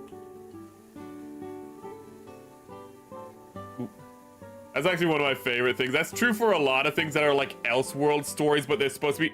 That's supposed to be like our world, but one thing is different. And it's just like... Is there still a Jesus of this universe? Because you still have Western civilization, and that's kind of built on like Christianity and whatnot, so... Where's the Jesus?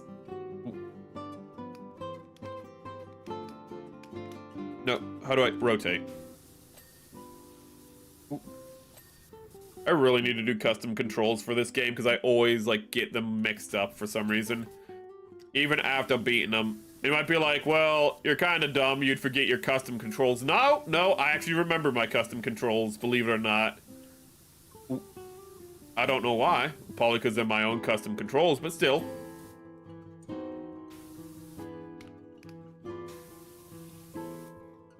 I love trucking and I love fucking. I need to watch more Mari_en. She's such a delight. Ooh, but I think usually she's on like after I stream, but then I'm just like, I want to do something else. Like after stream today, what I have to do is I have to do work on my rebrand to show the artist what I want in the design aspect. So I just don't have time after stream. It might be like it's watching a stream in the background. Nope. I must give them my full undivided attention. They're worth it. They got a Queen of England, a World War II vet, and a Pope. So if they have a Pope, that all but confirms. If there's car Christianity, there has to be a car Jesus, right? There has to be car Jesus if there's car Christianity. Time traveler kicks a rock by accident and everyone turns into cars. Ooh. Sounds about right.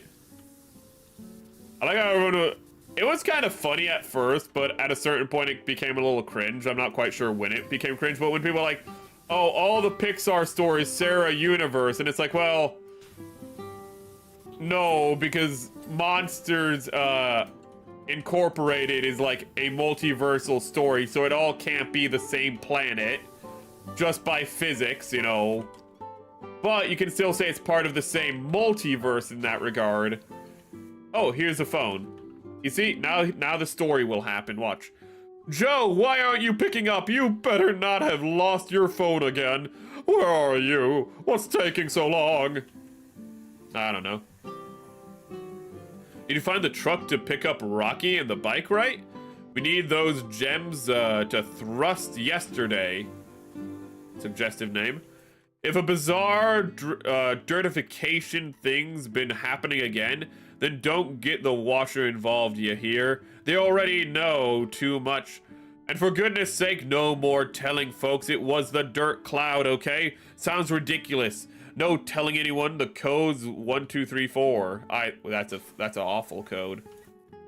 That's a really bad code. Ooh, you gotta at least make it like an equation or something.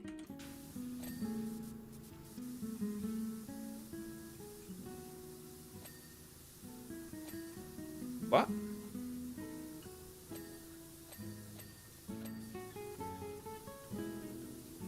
I also need to watch more Cleo. I need to watch more Phase Connect in general. It's just...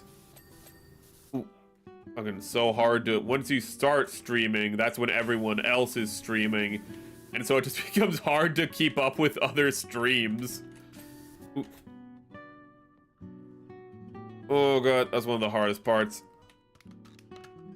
You want to watch streams, but you just don't got the time no more because you're like, no, I should be making a video or something, or no, I should be doing this or that behind the scenes stuff, or no, I should like maybe be watching RE0. I'm never finishing RE0. RE0 next season comes out in January next year. I have not finished season 2 yet. Am I cooked? You know what? I think you guys can answer that.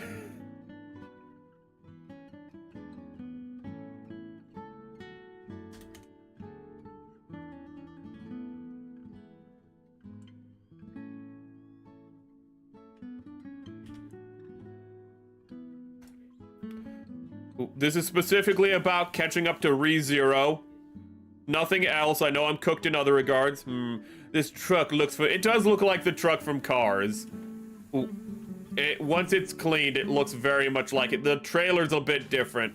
He had to take a different job after Lightning McQueen retired.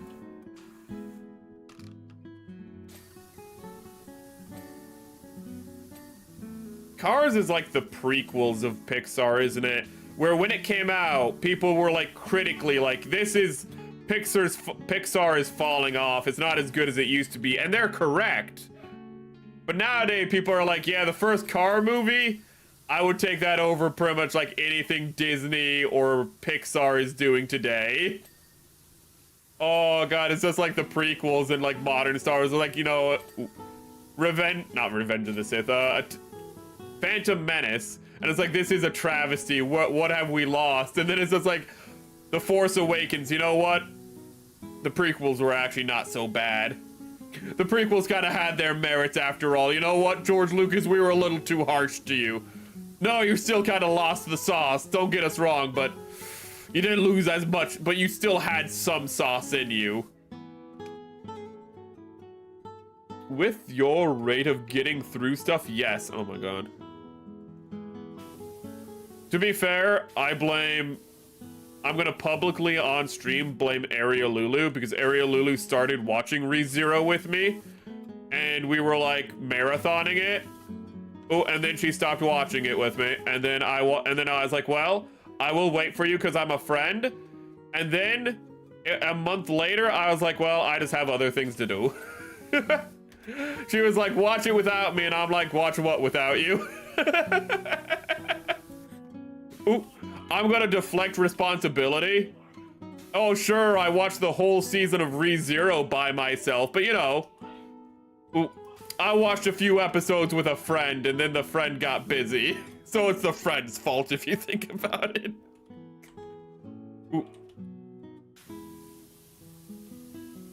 Barry is a wonderful person. I need to finish ReZero on my own.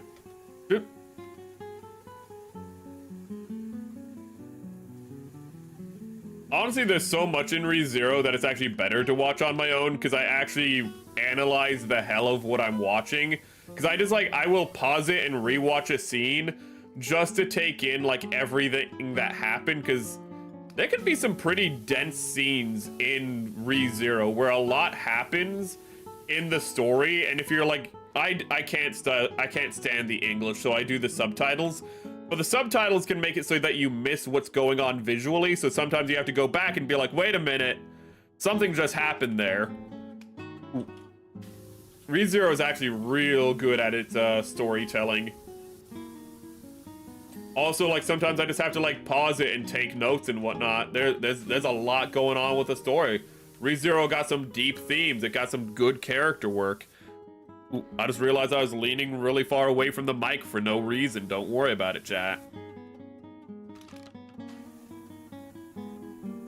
Cleaning goes so much faster in this game once you beat it. You just have you have the high-end stuff unlocked, and you just, whoop, just go right through it. You just cut through that. You cut through all that grease and dirt, chat. Ooh, like OxyClean, I miss him. Ooh. He was too deep in the OxyClean, literally. He died from, like, a drug made out of OxyClean. Or, it was made out of the stuff that's in OxyClean, which is, like, poetic. But still sad. It's still sad. But that's shit that if you put in a story, everyone would be like, you can't do that. You can't have the guy who was, like, a famous salesman for, like, a cleaning product die from a drug made from the same ingredients as the cleaning product. That's just too on the nose. And but real life doesn't care about your writing advice. Real life can be silly. It's just like in Monty Python, The Quest for the Holy Grail. Just real life, 'tis a silly place.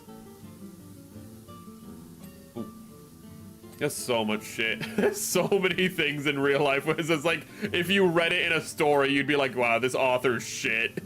This guy doesn't know what the fuck he's writing. This would never happen.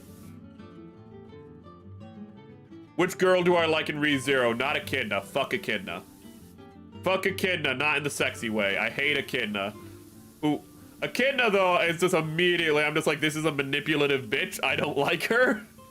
When she, like, whispers into, like, Subaru's ear, like, after Subaru and parent and child confronts his parents and whatnot, and then she just, like, whispers in her ear and is like, oh, that was, like, it's like, she goes, like, that was a really, like, heartwarming reunion, and then she just leans in and whispers, too bad those weren't, she just goes, too bad those weren't your real parents, and he's just like, shut up, bitch, and I'm just like, yes, tell her off. Ooh. Probably Amelia. Ooh. Though I kind of like Ram, But I like Ram because she's just kind of cool. She's not like a love interest or anything. She's just kind of there. Ooh. Echidna? Echidna is the Grinch. She's the Grinch. She's the Witch of Greed. Ooh. She's... a bit of an antagonist in the second season. Ooh. Where she's trying to kind of like make, she's trying to convince Subaru to make a deal and effectively like pledge his loyalty to her for her own ends. But like, it's pretty much, she's like she's like a devil, effectively, narratively speaking, where like you make a deal with the devil where, you know, to get, you know, what you need, you kind of, you sell off more than you think you are. And in the second season, she's pretty much trying to tempt Subaru into making a deal with the devil and her being the devil. Ooh. She pretty much looks like Amelia. Actually, Satella looks like Amelia. She's that one chick with white hair that looks like she would be like Amelia's aunt. Ram and Ra, my beloved. Don't you mean Ram and Rem? Don't you mean Ram and Rem? Ooh, because Ram is the pink-haired one, and Rem is the blue-haired one. Ooh, I like how he named a character named Rem, and then in the second season, she's just in a coma. That's fucking masterclass writing right there. That's some peak foreshadowing. Okay, I'm gonna name this character for, like, literally being asleep and dreaming. And then they're just gonna fall asleep and just be in an endless dream for the second season onwards. Goddamn Taipei, how do you do it? How do you do it, you brilliant bastard? That's some Shakespearean shit. No, I know Echidna. I was, like, thinking of how to pronounce her name. It's Echidna. Ooh. At least in English, that's how you pronounce it. It's actually a Greek word, so it might be, like, it might be pronounced different. But it's like Charon, the moon of Pluto, and the ferryman of Hades. Ooh, Tartarus. It's weird how Tartarus is also called Hades, the guy who's in charge. It's like if we called hell, like, Satan. Ooh. That is kind of weird. And that is kind of what we do for Tartarus. We don't call it Tartarus. Again, we call it Hades. And again, that's like saying, oh yes, oh, if you die, you're gonna go to Lucifer. Well, that doesn't sound too weird in that context, actually. Random access memory and, read-only memory. Oh. Oh, you're talking about code. I'm too stupid for that. Well, that was a rewrite. He got pissed people liked Rem more, so he redid season 1. Oh. That's kind of funny if it's a rewrite.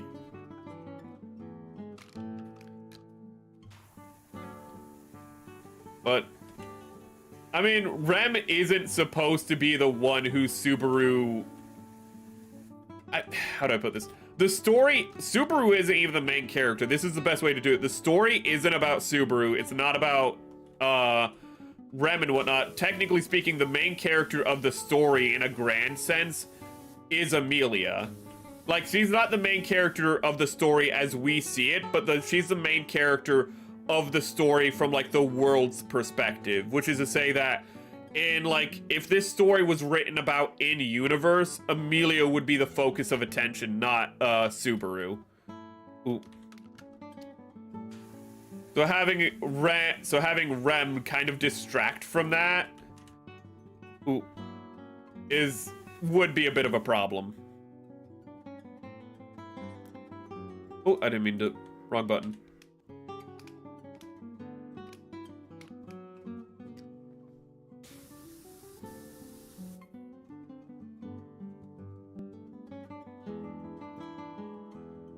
I know there's like 2 versions of season 1. There's like, pretty much what they did is that they like released the season and then they like re-edited it into like kind of like super episodes where like they would put 2 episodes and like make them into 1. Ooh. And they like did some like rework in the episodes as well. That's what I watched, because I didn't know that there was any difference. That's also why how I got through the first season so quickly, though, because it's just like, oh yeah, here's an hour-long episode, so I was like, I guess I'm just gonna commit. I'm gonna watch 6 episodes. Oh, I guess I'm just not gonna do anything else today. Okay. Rent-a-girlfriend author. Rent-a-girlfriend author being like, I need to go to a private area and write about my character, you know, I need to write. Didn't he like draw her like in like IRL spaces? The man made his own waifu. Never make your own waifu. That's some dangerous. That's some dangerous territory you're playing with. Ooh. How did Rent Your Girlfriend end? Because everyone was talking about like the rejection, but then the story kept going. So like, I don't know if the like rejection was like the final rejection or if it was just like, you know, like the kind of drama before the resolution. But also I'll admit, a part of me doesn't really care. Like, I don't know what happened, but at the same time, would I really, like, I didn't really care to look into it because I didn't watch Rent a Girlfriend or, like, read it regardless.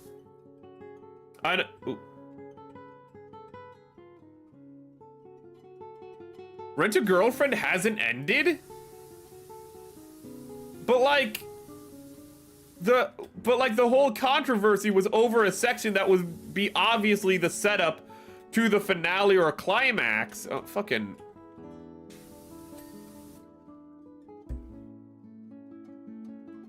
Oh my goodness. Why can't stories just end? I know Don't Bully Me Nagatoro ended. Or at least it reached like the resolution between the two characters. That one like Stacked Lolly. Ooh. I know the Stacked Lolly anime. How do I open you? Oh. That one, they actually boned in that. I forget what that one's called, but the one that's like the one was like a college student. I know they boned. And there's actually like a chapter where they boned. Ooh.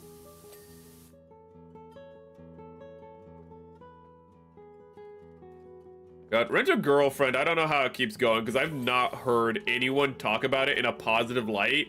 But I see that people like keep reading it, but I don't even see them going like, yeah, this is good. Whenever I see people who read it talk about it, it always sounds like it's just torture. It's just like, yeah, the story just keeps going nowhere, and like, it really feels like it's just fueled on hope the story will go somewhere, and it doesn't. It kind of sounds like that all the time, and I'm just like, you gotta stop doing this to yourselves. There's not even like a target at the end. There's not even like a realistic finishing point for this story. Uzaki-chan, yes. Ooh.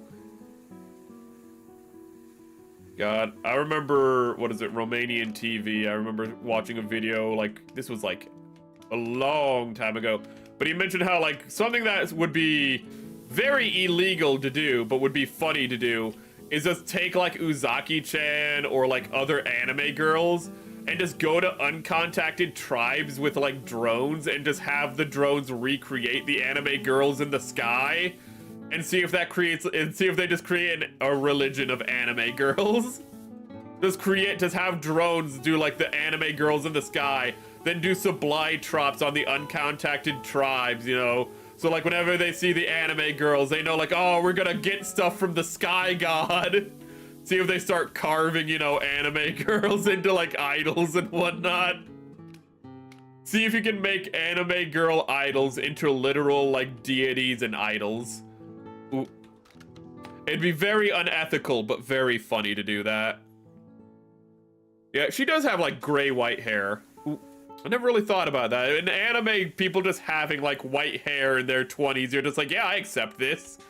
Yeah, there's like character in Bleach who's like supposed to be like have a body of a 15-year-old but has like pure white hair. Yeah, why wouldn't he? Well, like, is this supposed to be weird? But yeah, Uzaki-chan is the one with like the short stack with the white hair and the bazonkas, but they bone. Ooh. they keep winning. There's also the one where it's like the shy senpai one. I also remember that one. I read a good part of that, but then I caught up and just stopped caring. I was like, I'm not gonna read this weekly. But there's also that one where it's like the shy senpai, where that one's also pretty fun. That one's very nice, like calm slice of life. Ooh, simple romance.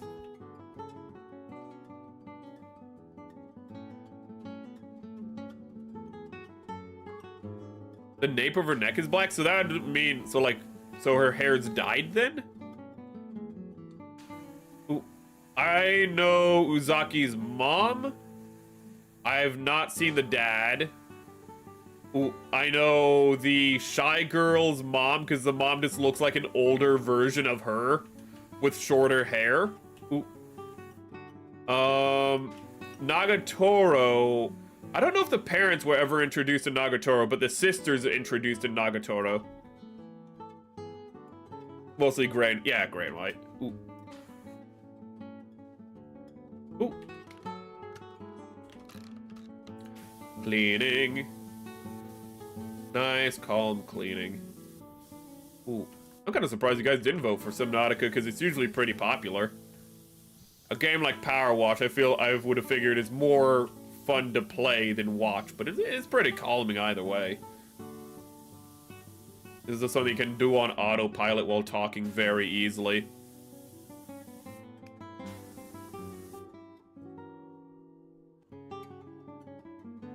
There's some main characters. Oh my god, dude, that reminded me of freaking How Heavy Are Your Dumbbells? I need to read How Heavy Are Your Dumbbells? I need to reread it because I actually need some of the workout advice in How Heavy Are Your Dumbbells? How Heavy Are Your Dumbbells is low-key, like, actually really good, because it gives some really good workout advice. Oh, God, I love the personal trainer, though, and How Heavy Are Your Dumbbells. And I love the gag where, like, you know, when he'll just, like, flex and his jacket will rip off. But what I love is just the gag where when he just puts a jacket back on, he just shrinks back to being a normal-sized dude. Oh god, that's so good. And actually, I like in How Heavy Are Your Dumbbells, if you pay attention to the main character, you can actually see her character model, her art, her character design get thinner, and like her body shape actually change over time as she gets more in shape, and it's really gradual. And if you like read it as it comes out, you might not notice, but when you look back over the volumes, you actually can see how the character is getting again more and more in shape, which is a real good subtle attention to detail. Ruri Dragon, I don't know, I haven't read it in a while. Something that I need to reread that is a really okay manga, but it doesn't really try to be like a masterclass. It kind of just it wants to be a 5 out of 10, and it's really good at being a 5 out of 10. Ooh, it has a lot of shortcomings, but again, it's kind of like it knows what it is. It's like, I'm a middle of the pack manga, Goblin Slayer. It has some like really good concepts in it, but it's just like, you know what? No, we're like a half deconstruction. Like, we took apart the world, the concepts, and the tropes, but we're not gonna build back from there. We're just gonna make them really obvious and plain to see. And it's like, that's kind of weird that you just made a story that's just literally the tropes laid bare, and then you're just like, yeah, now I'm done. It's like, I kind of respect it though.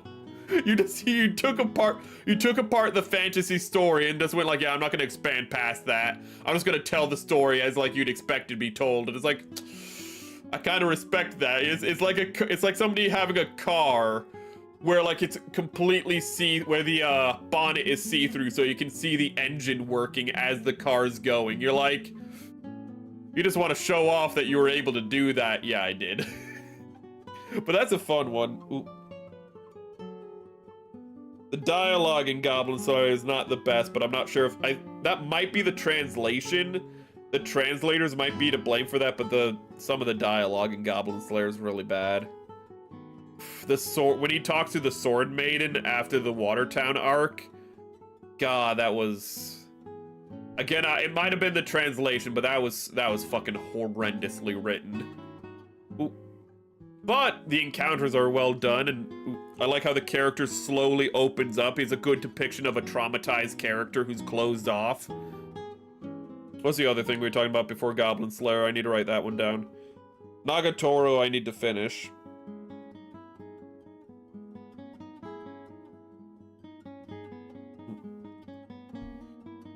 Oh, wait, how heavy are dumbbells? Thank you for saying Arnold.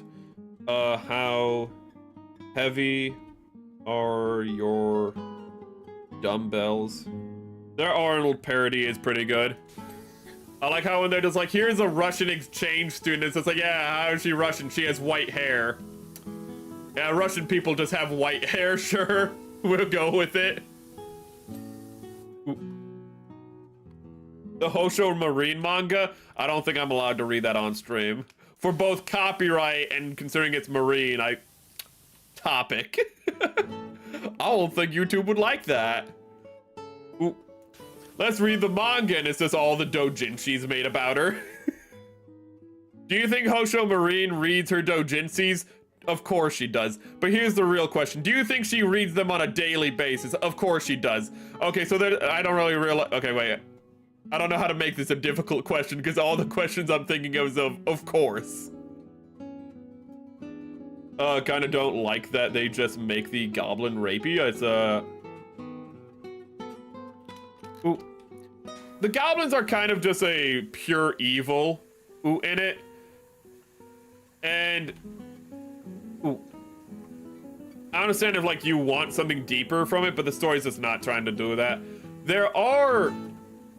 I don't really mind it, because, again, like, the goblins are just supposed to be a force of pure evil in the world. And I think one of the problems with the story is more the fact that in the main story, they show this in, the Goblin Slayer Year 1, and a little bit in Goblin Slayer, but originally in Goblin Slayer, one of the biggest problems was the fact that they didn't show bigger threats, so the fact that you have just goblins going around, like, you know, raping women all the time, and then it's just like, yeah, but nobody's gonna do anything about it, and it's like, why not?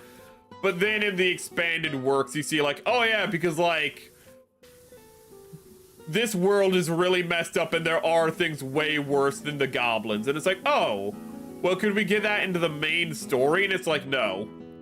That's kind of what annoys me. Ooh. It's not in later parts, it's not the only thing they do. They start to have their own ambitions and, like, start to have their own flush out things. It's just at the start of the story, all you see are the low-class goblins, and the low-class goblins only have the drive to, like, reproduce and expand. But once goblins hit a critical mass, they start to get, like, goblins who can, like, start, like, you know, putting time into, like, strategizing and thinking and whatnot.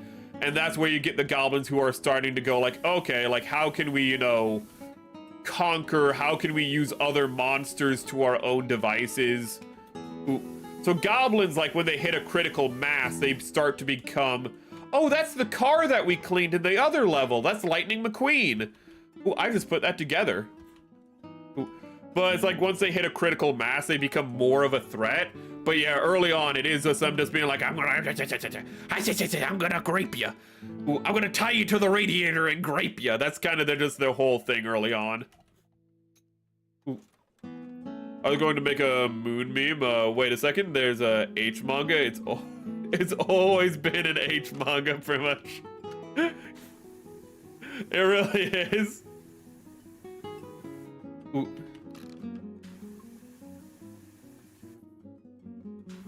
Is Marine still Sakana's favorite Hollow Star member? Ooh, I know that his dream was to have a Marine of Phase Connect, and he got a Marine of Phase Connect. Arguably, he could say he has, like, in part, you know, several, like, Marines of Phase Connect. But sadly, they're all of them are girl failures. Ooh. You know, if you think about it, Sakana achieved his dream in the worst way possible, which is fitting, because that man doesn't deserve to be happy. Ooh. Pure evil is fine, but I don't like how the species survival is how their culture works. It's clear that they're a social species.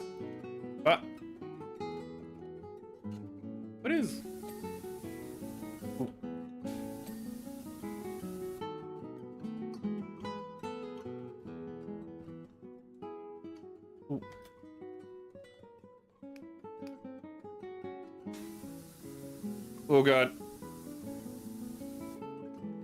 Thing is, I kind of view them like bugs where they just don't have like empathy. So even though like you can have like you can have social insects that will amongst each other like just, you know, be fine but then rip apart other things. I kind of view it like that. They just don't have any capacity for the other.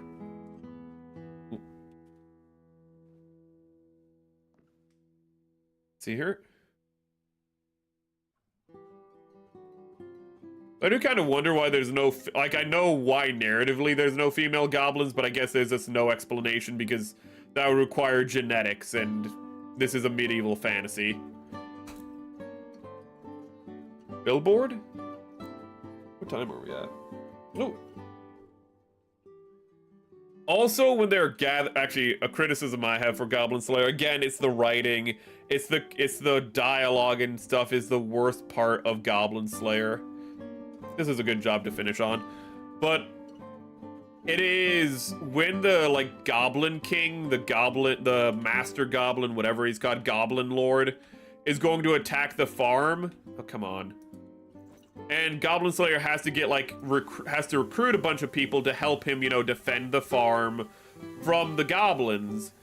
And it's kind of going naturally where everyone's just like, I don't know, like, I don't trust this dude. He's like, oh, he's a smelly dude who, like, sits in the corner and slays goblins. Like, why the hell should I help him? Also, he's asking us to help slay goblins. Like, that's literally your one thing. Why are you asking us to help you with your one thing? Like, get away from us. And he starts trying to, like, you know... It's like half like a good idea how it's written and then half terribly written. It's weird. But it's like, you know, the guild person uses guild funds to like be like, oh, for every goblin's head you get like a gold coin. And like that's fine. But it's how like people start going like, you know, like, oh, you know what? Actually we like Goblin Slayer, you know.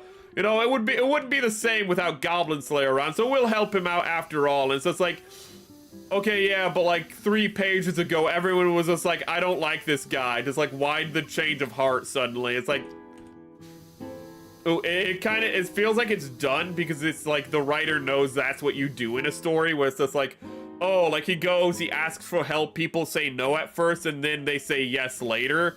But he kind of didn't think like what makes them say yes in a logical fashion.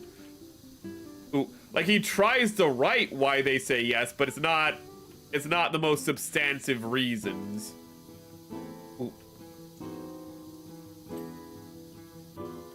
I'd have to reread it, but, like, a lot, it's weird, though, because there are little moments where there are, like, good character moments. There's good, like, monologues and character moments with Goblin Slayer, but when it comes down to him talking to people, it's probably the weakest part of the story. Ooh. Again, maybe this is just the translations I read, but it ain't the most beautiful. But a good example of like how like the writing isn't always awful is the fact that when he talks about his sister, when like everyone's talking about like the origins of goblins, and it's just like, oh, like where do goblins come from? And he's just like, goblins come from the moon. And everyone just goes like, what? You see that green moon? It's green because it's the home of the goblins. And everyone's just like, I've never heard that before. And it's like, that's what my sister told me. Ooh. Like, you know, and he just like says how like, you know, and he starts like reminiscing on how his sister was the smartest person he knew. So he just like, he believes that must be where they come from.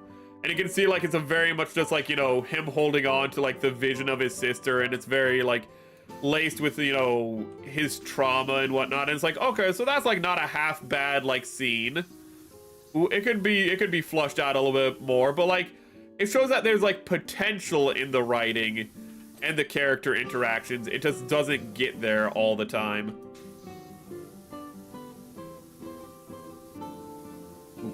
Something that had really good character work was probably Fullmetal Alchemist. It's such a shame how hard it is to get Fullmetal Alchemist on Blu-ray. If you do not already own it on Blu-ray, it is hard to get it. It's next to impossible to get it for like less than $200 if you do not already own it. Oh my lord, but it's so good. And I don't think it's streaming. Does it stream anywhere?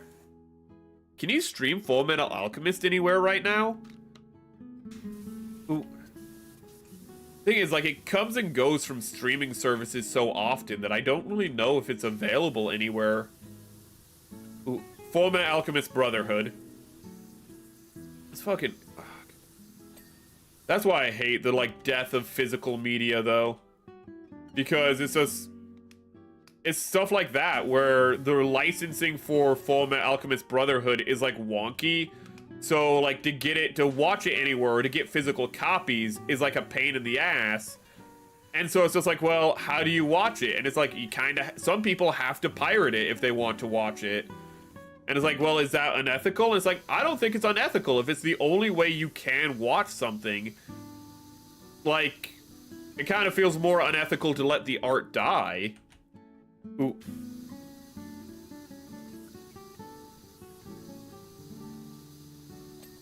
Ooh.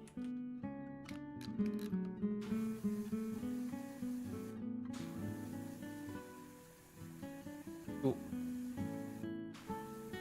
Why do women love Heinkel so much? Why is, like, Heinkel, like, the breakout of ReZero? Now that I think about it. This is one of those questions where I just don't think I'll ever have a satisfactory answer, but there are a lot of women who are just down bad for Heinkel, and I think it's just because he's a man failure. Where Heinkel in ReZero is just, you know, just a dude. He's just a bum.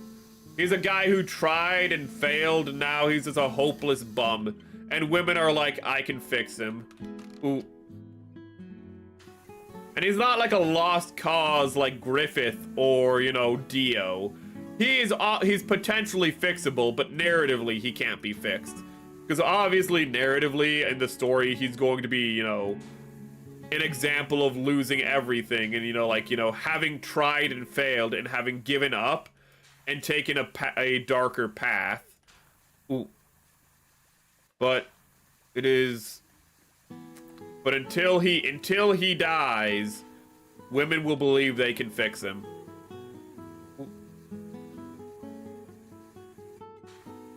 Hell, women think they can fix the Predator. And then Dan Trachtenberg was like, yes, women can fix the Predator. You know what, women? You're right. You can fix him.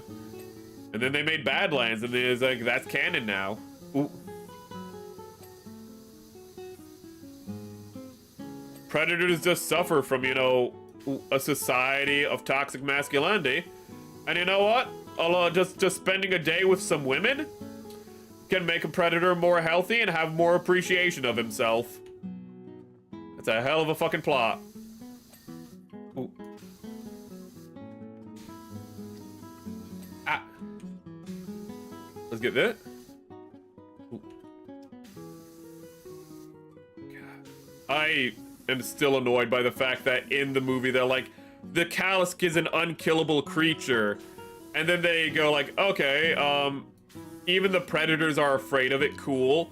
But then they actually kill the Kalisk in the movie, and you're like, how do they kill the Kalisk? With predator weapons.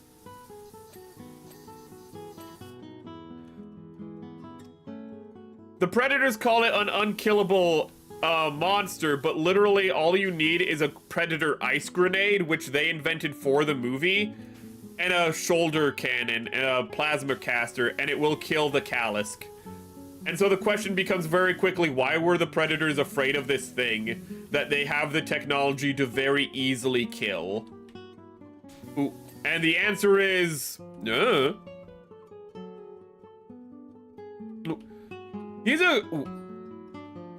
He's good with his visuals, but the narratives, I think, really lack.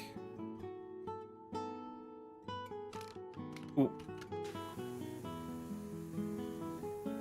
Somebody can carry a franchise, but that doesn't mean it's being carried the best way, though, is the big issue. Ooh. Because after The Force Awakens came out, everyone was like, Star Wars is back, baby. Ooh, but the thing is, like, how long does that last? Ooh, when Jurassic when the Jurassic World movie started, people were like, yeah, like, you know, these movies are being successful, the franchise is back. But the question is, like, how long before you get a rebirth? And there's already problems where some of Trachtenberg's ideas are not being challenged, so we're getting a George Lucas effect already, where they're not going, hey, maybe we should rewrite this part. And you get that more and more, where the flaws build up over time is a problem.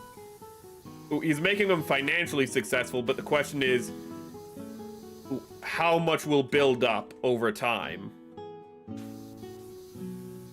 Like, if the flaws keep building up, like, how long can that last, is rather.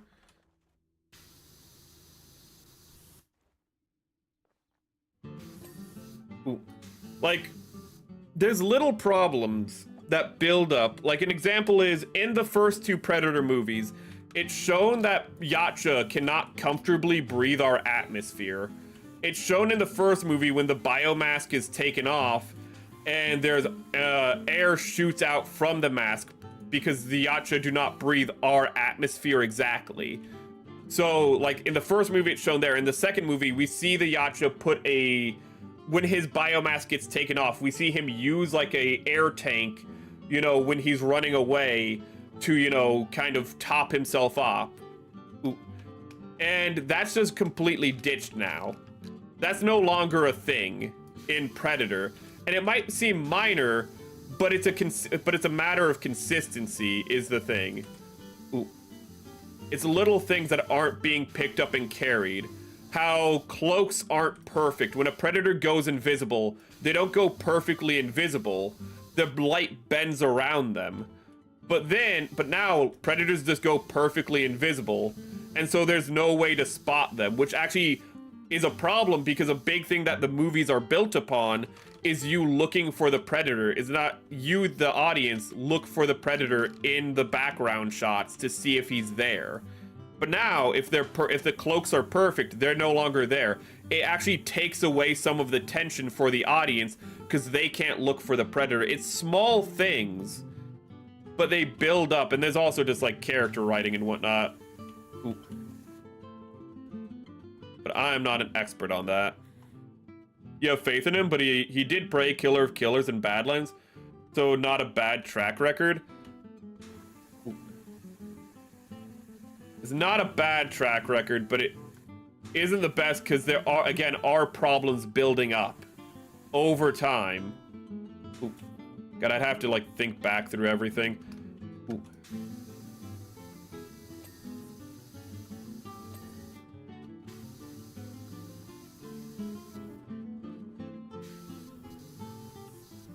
Ooh.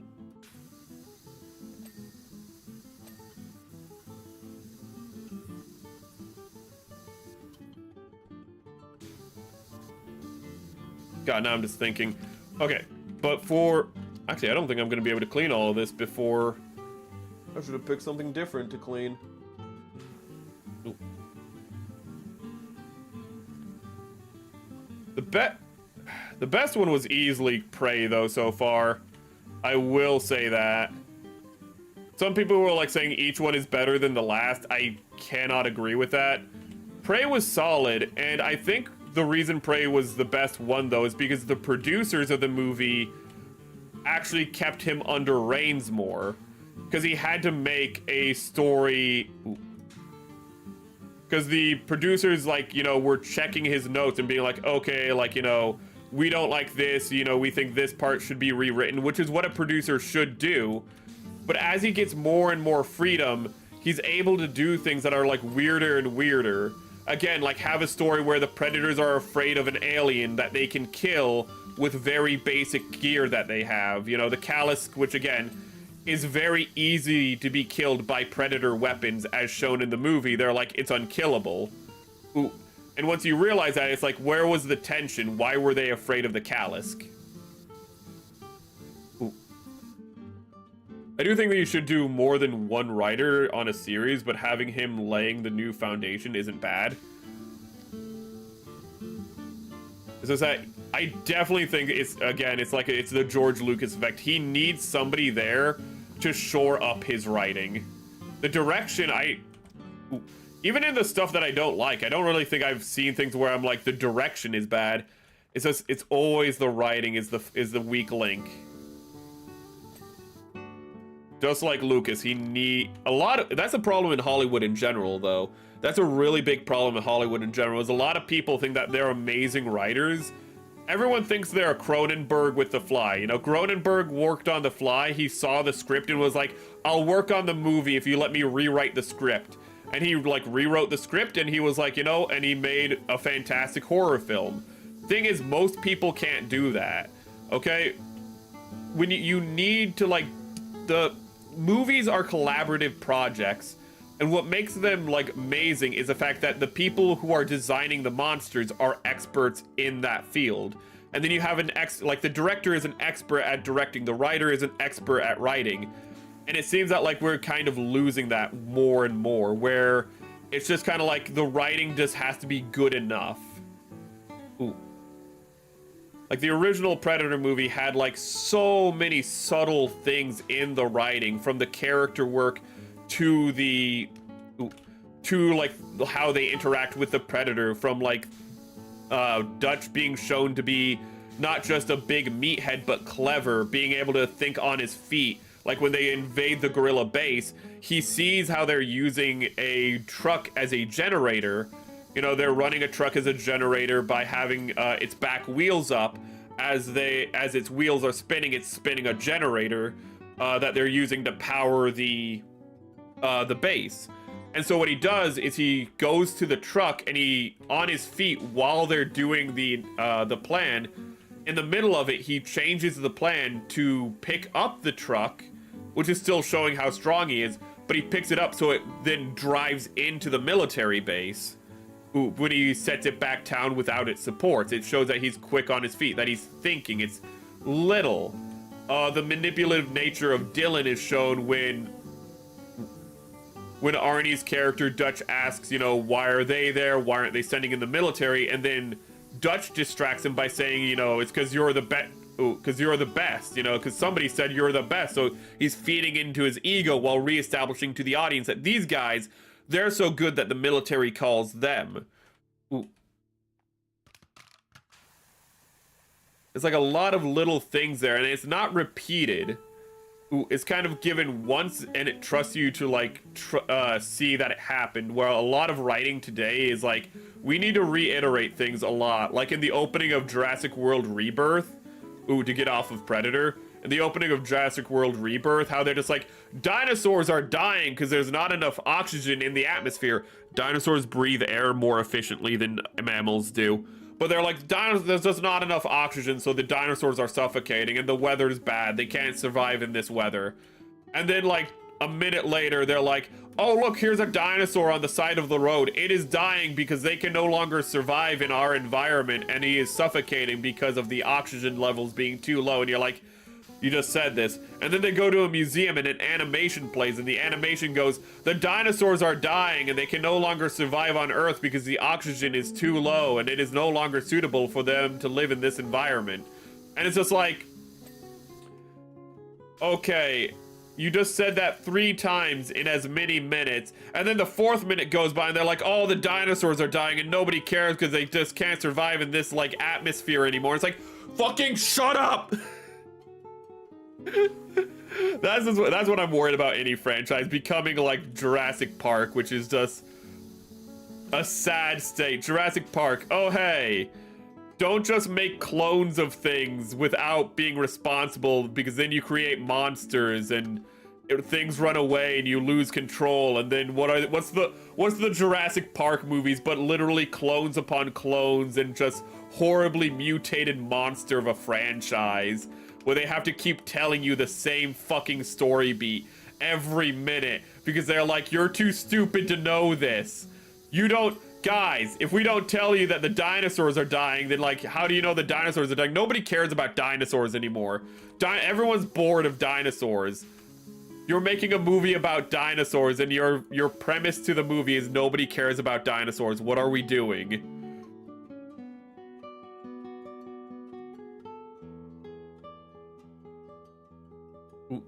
I would say that it's actually toxic masculinity for the Predators, I'm guessing is what you're saying. Ooh, Or he's saying for... Because the original Predator, the team actually cares about each other. They're all friends. Ooh. Some of them are a little more aggressive than others, but they're all... Oh, wait a second. I'm getting out the wrong thing. Because I'd say the Yacha, like, society probably would be actually, like, a accurate thing to call toxic masculinity, at least how Dan Trachtenberg shows it. Whereas it's like, yeah, you're too weak, we're just gonna kill you. And it's like, okay. Which I don't really mind the whole thing, like, we kill our weak. It's like, yeah, that's pretty warrior-coded. I think it's weird that he's like, no, you can't go do your hunt, we just need to kill you now. And it's like, well, he's gonna go hunt something that you think he's going to die fighting, so why not just let him just, like, die fighting? Ooh. It creates a weird thing, though, where people are like, oh, he's trying to kill the Kalisk to, like, prove himself to his dad. No, he's not. In the movie, he clearly says, like, I want to kill the Kalisk for myself, to prove to myself that I am, like, you know, worthy to, you know, be a man, effectively, to be a Yacha. But then once I kill the Kalisk, I'm gonna go back and kill my dad. Ooh. Like, so, like, he's kind of going through the rite of passage for his own sake. But it has nothing to do with, like, proving himself to his dad. He's like, no, I'm just gonna kill my dad. Fuck that. Like, from the very beginning, he's like, nah, fuck my dad. I hate that dude. Like, you know, I thought he was cool, but then I saw him kill my brother in front of me. Screw that guy. I don't know why, but people who are criticizing and praising the movie are, like, both saying that. And he's like, no, like, the moment he's on the planet, he's like, I guess I'm gonna kill the Kalisk because I can't get back because my ship is broken. You know, I have nothing better to do. I'm gonna kill the Kalisk. But when I get off this planet, I'm gonna go kill my dad. I don't know where this whole thing is, like, he still wants to prove himself to his tribe. Like, he's got a little upsetty spaghetti for that. With the thing is, just make the dinosaurs speak posh English accents. That's just your solution to everything, Ivan.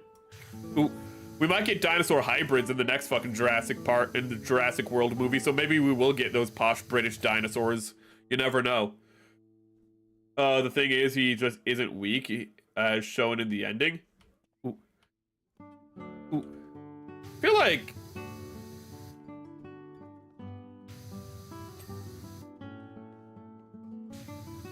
Actually, one thing actually that is a little, I think was a bit of a, it's just a little, I just think it's silly in Predator Badlands.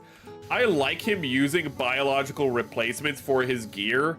I'm fine with that, but I don't like this, I don't like the spit snake thing. And the reason I don't like it isn't because I don't like the idea of, like, oh, hey, he has, like, a snake that spits acid that's, like, instead of a plasma caster. That's neat. What I don't like is the fact that he gave it berries and it's now perfectly trained to do things that he never had time to train it to do.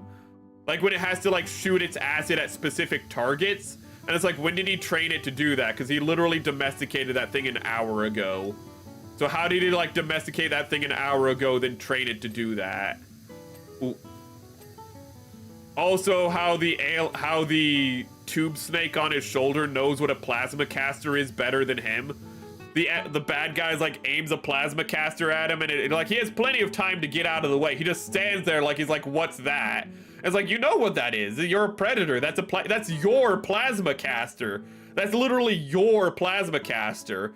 And he's just like, I don't know what that is. I'm just gonna stand here. And then the person fires it, and his tube snake jumps into the plasma caster. And it's like, how did it know to do that? Ooh. Ooh, there's things like that that draw me out of it. Ooh. What makes Jurassic Park movie is about food company turned dinosaurs into human food consumption. I want a brontosaurus burger. Virus turns human into dinosaur monsters. Wait, actually, wasn't that like a concept for one of the books? But not one of the books, sorry, one of the Jurassic World concepts. They wanted to make dinosaur hybrids. They wanted to do that. That was the original concept. Make them speak Scottish instead. Most Americans couldn't tell the difference, let's be honest. They'd give them a Scottish accent, and then it'd just be a Northern English accent, and all the English people would be like, that's not Scottish!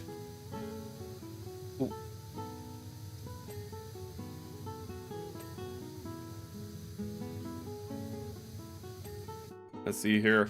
I don't want to take anyone's enjoyment away from something when I criticize it, by the way. Ooh, if you like something, you're always free to like it. There's plenty of terrible things that I like. Ooh, but I still always try to acknowledge the flaws of the things that I like. Like, I love Mouth of Madness by John Carpenter, but the Mouth of Madness, it's got flaws, dude. It's got some big flaws in, like, the Mouth of Madness by John Carpenter. But I still love that movie, because I still think it's one of the best depictions of a Lovecraftian horror in a film. I was thinking, when you love something, you gotta acknowledge its faults. Ooh. Not to say, like, everything that I criticize I love. A lot of times, like Jurassic World Rebirth, I don't love that thing at all. I've seen people not run when a car's approaching them. So it's it's not immersion breaking for you. I suppose that's fair, but I feel like the setting of him hunting and whatnot, I guess him being stun locked, like, it's kind of just depends. I still think it's a little weird that the snake knew what the plasma caster bolt was. Ooh, and of course you could say, like, oh, it just saw something coming at him and it wanted to block it. But again, it says the tube snake was trained an hour ago. Ooh.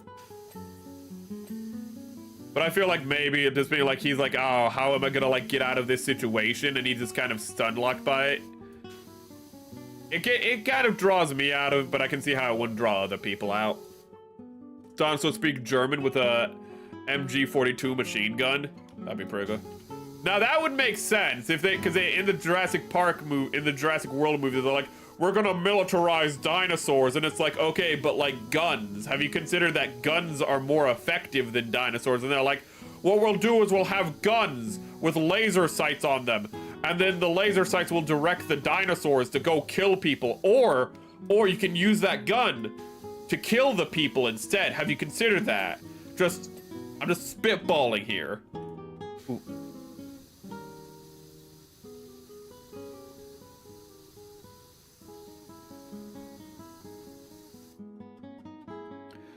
Seems you missed a few messages. Oh, did I? Fuck.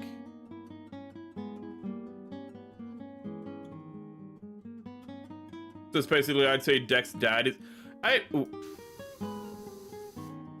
His toxic masculinity, he saw his kid ugly and wanted to... I did read the toxic masculinity one. I guess I didn't direct it. I guess I didn't, like, respond to it as directly... Or it was unclear that I was responding to it directly. But yeah, I said that how the Predator society is a bit toxic and whatnot.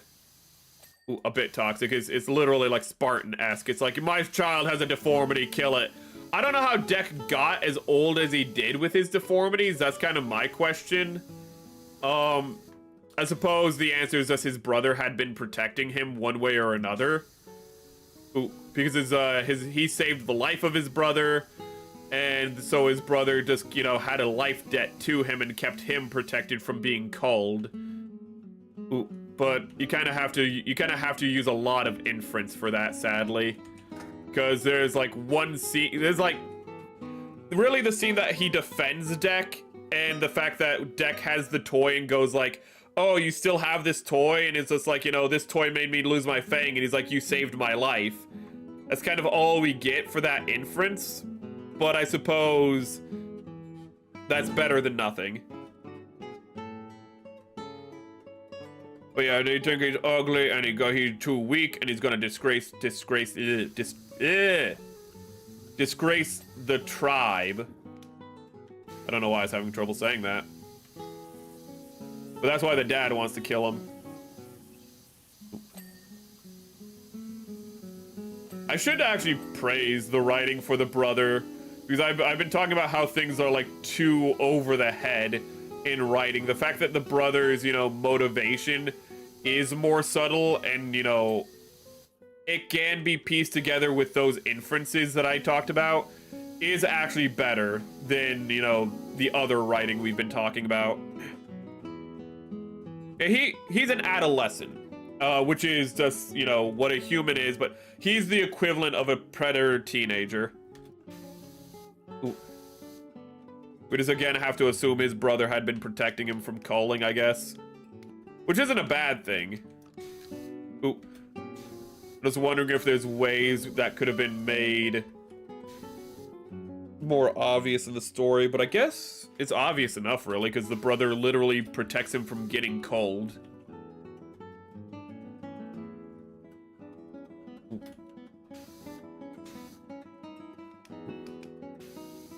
I just think the older brother was probably protecting him from getting cold, in all honesty. Ooh, because again, he saved the brother's life when they were children. So, and he hasn't forgotten that. He keeps the memento of that with him at all times. So he is always reminded of the fact that, you know, Dex saved his life. Ooh, so he's probably just returning the favor is why. Ooh.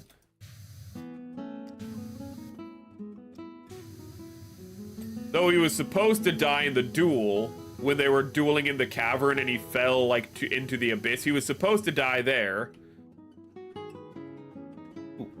But Quay was happy that he didn't die there, and he was like, well, you didn't die there, so I guess Dad was wrong, and you deserve to keep living. Ooh, there's still good parts to the thing. Like, I'll criticize the movie because I wasn't a fan of it, but there are still good moments in the writing. Ooh, I make fun of the dialogue, but like the character, ooh, in those like moments through the actions, I think are a lot. Actually, I think in actions in general for like the writing, and when I say actions, I don't mean like, you know, action sequences. I mean character motivations being revealed through actions. I think Dan Trachtenberg is far better. And I know he's not writing his own stories, but he just needs to get a better person to do the dialogue for his stories. Ooh. For Predator, Badlands, Predator, Badlands, and like Killer of Killers, the dialogue were... They had problems. There's a reason why the ninja story with like almost zero dialogue is the best one. Because all the characterization is given through the actions of the characters. And that's really solid. Dan is good at that. Dan is really good at, like, again, that's where his directorial strength lies, is through the actions of the characters. Imagine developing empathy as a Yacha. I'd assume, because they're a social species, that they have empathy built in, but they probably just, like, you know, practice philosophy that kind of, like, suppresses that shit, would be kind of my guess. But yeah, Quay was pretty cool. Kind of sad he had to die. I kind of like Quay's design more, but ooh. Let's see here.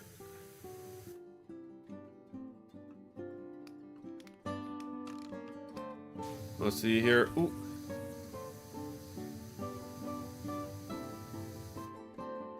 I do think people are too harsh on Predator Badlands. Again, like, I'm not the biggest fan of it. It really feels like people either are like, it's the worst thing ever or it's the best thing ever. Honestly, I think it's mediocre. Like, how I like to put it is, like, if a story can be rewritten without changing most of what's happening, just changing the execution, I can't consider it, like, a bad story, just maybe, like, below mediocre. Again, I'm not a fan of the story. I'd personally put it like a 4 out of 10, which I know people would be like, 4 out of 10, that's terrible. 4 out of 10 means it's mediocre. It means it's a little bit below average, and if you just did some rewriting in it, you could actually easily make it like a 7 out of 10 movie. You could very easily make it a 7 out of 10 movie if you just kind of redrafted a bit of the film. In all honesty, is how I'd say. Ooh. Like, some people are like, this is a fundamentally broken film that cannot be saved. I'm like, no. Other people are like, it's a 10 out of 10 movie. Absolutely not. It has a lot of problems. But actually, that's something I hate in general. How, like, if something is, like, mediocre, people are like, that means it's bad. It's like, no, it means it's mediocre. What it means is that it's average. It means that it can be better, but it's certainly not the worst. But it's actually because of gaming journalism, and this was what I hate. I hate gaming journalism because it raised a generation of people who are like, oh, 7 out of 10? That means it's like that means it's average. 7 out of 10 is average because video game scores are pretty much 6 through 10. and everything below, like 5 and below, is like not an actual score. You know, if something is 5 and below, you don't consider it a score, because only things that are like between 6 and 10 are actually like because it's a weighted scoring system. It's a 5-star scoring system, and then they put 5 stars before the first 5 stars to say it's a 10-star system. But it's just a 5-star system. And so people don't view scores like that anymore. They view 7 out of 10s as mid. No, 7 out of 10 is a damn good movie. You know, a 5 out of 10 movie is mid. And I hate that scoring system. I hate how it's just ruined people's brains. The dialogue is very difficult. It's hard to be natural without coming out as sloppy. Ooh. I think the problem with the dialogue is they made it too simple in the beginning, at least. Ooh, like it felt like they were afraid of like making the predators like talk in like longer sentences. So like the dialogue is very simple and rudimentary at the beginning. And I'm not saying like they should be waxing poetically like they're fucking Shakespeare at the beginning, but some of those exchanges, like they're literally going like back and forth with like 4 words like per sentence. It's like he says a 4-word sentence, he says like a 2-word sentence, then he says a 3-word sentence, and it's like, I know people are stupid and they hate subtitles, but like you can put a little bit more in at the beginning. The dialogue gets a little bit better as it goes on, but ooh, it's really rough at the beginning. I'd put it 3.5 to 4 out of 5. It has potential, but it's something that's a Predator movie series. Yeah, 3 out of 5 is average. Ooh, it's middle of the pack. I mean, I guess 2 out of 5 would be like the 2.5 out of 5 would be like the true average, but like 3 out of 5 is average. Ooh. But I like how I rate things. I kind of use numerics more just for me, just to figure out like where I put it. And what it is like 1 is like you're unsalvageable and you're just, there's nothing worth, you're not worth anything. You're not even worth like criticizing because there's nothing to learn from you. Theoretically impossible for something to be a 1 out of 10, but somehow there are things that feel like 1 out of 10s. On the flip side, you have a 10, which is perfect. Nothing can be changed about it. It's a true masterpiece. And theoretically, something being objectively a true masterpiece is impossible because there's always going to be some flaw within it. You know, every rose has its thorns. Every diamond has its imperfection and whatnot. But what gets me, but then you have like 2. 2 is like, you made something that is fundamentally broken, and you'd have to completely, you'd have to make a completely new story and possibly even world for it to function. 3 is you made something that's bad and there's no salvaging it. 4 is it's average, but it's a little bit below average. 5 is perfectly in the middle. Then 6 is a little above average. 7 is good. 8 is great. 9 is like really just like masterclass, and then again 10 is like perfection, but again you can't have perfection literally, but you can have something that feels perfect. Ooh. They wanted to make the Predator as more like tribal, and I feel like they kind of regret later in the movies. Ooh. I feel like the problem with Predator is just sorry, there we go. Is the fact that like a lot of people want to make them like Klingons, but even Klingons have lawyers and accountants and whatnot. Ooh. Is that you need people who upkeep your society. Not everyone can be a hunter all the time. And so the question would be like, who's hunters? Like, is hunting a hobby? Is hunting like a men's group, you know? Like, you know, do they just have like, is it like the Freemasons of the Predator world? Like, I'm just saying like random shit, like not actual serious suggestions, but it's like, how do they upkeep their society is a serious question. And it's just like how does Predator society run is a question we've all asked. But I think making them like cavemen with just who live in bone huts, it kind of is like, okay, but how do they have the level of technology that they have? And the explanation is that they were enslaved by another alien race. Ooh, and all their technology comes from that race, and it's like, okay. But then we run into the problem of how is that technology maintained? Because that would only be good for a generation before everything starts to fall out of maintenance. So like you still need a society past the hunter-killer society that they had. I said hunter-gatherer, but they ain't no gathering. Only thing they gathering is skulls. And I don't think it's a bad thing. Like, Alien Requiem, bad movie. But in Alien Requiem, they do depict predators as having cities and a society. Ooh. I wouldn't really mind the idea that I've heard where, like, maybe hunting is something more that's, like, done by the upper society of, like, predators. Ooh.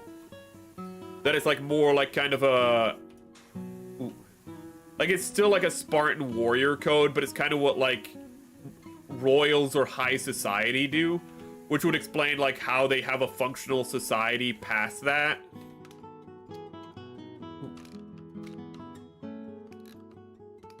You could also give them a slave race, but they haven't done that.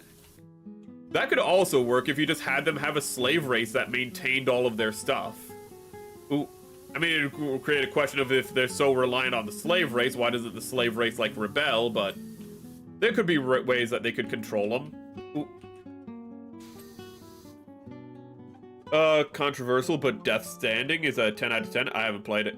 If you remove the weird dialogue or the monotonous gameplay, it doesn't hit the same. Kojima seems to be a master of weird dialogue, for better or for worse. Oh, okay. Come on. There we go. Female yachas are stronger and bigger. It depends on, the thing is, it depends on the comic. They're either like just like way bigger than, they just really bring yacha in some continuities, but then other times they're just yacha with boobs. Ooh, Dark Horse was really inconsistent on that. And that's where a lot of like lore for yachas are drawn from even now, where it's now in the hands of Disney. Ooh. But yeah, like, you have, like, Big Mother, I think it's called, or Big Mama, which is just, like, a 10-foot tall predator, and it's like, yeah, that's just what female predators are. They're just, like, the berserkers from Gears of War.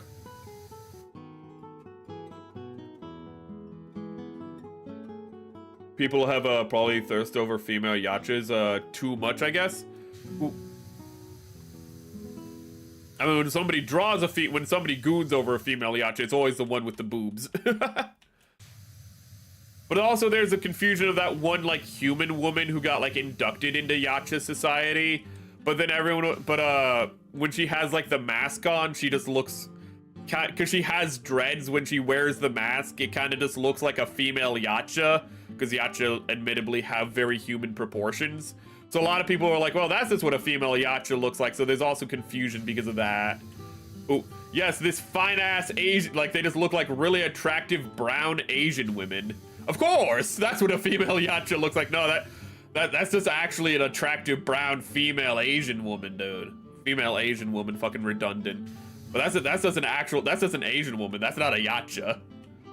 I mean, yes, she is hot, but like, you take off the mask, that's a face you can kiss, not one that'll rip your face off.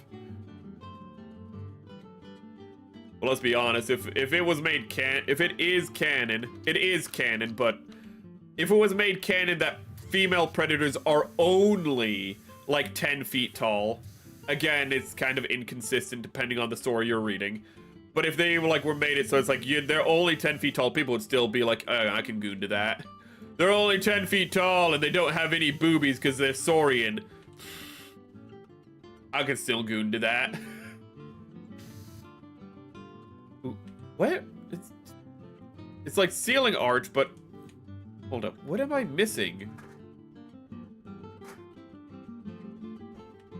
Oh, there it is. There we go. Oh, and now we can go down here. People gooning over the xenomorph is concerning to me. Ooh. What they always do is they give it a fat ass. They always give the xenomorph the fattest ass you've ever seen, and then they're just like, yes. And it's like, has the xenomorph ever had an ass, ever? I was like, no, it always has like bony, like, proportions and whatnot, because it's supposed to be like, it's supposed to be skeletal in appearance. It's like, nah, but if we give it a fat ass, then we can go into it, guys. It's just like, why do they keep doing this? Ooh. They give, that's just what gooners do. They give yacha boobs and they give xenomorphs booties. Ooh.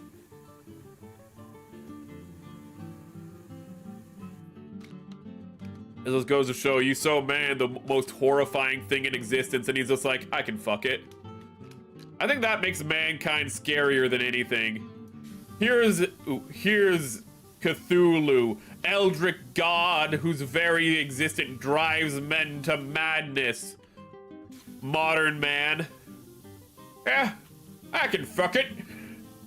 It's this, what are we as a species? When we make first contact with aliens, I don't think they're gonna want to make first contact with us, because then it's gonna be like, no, it's like, what? Well, like, well, why don't you want to meet us? Because we don't want you making a bunch of Rule 34 of us. We don't want you to know what we look like.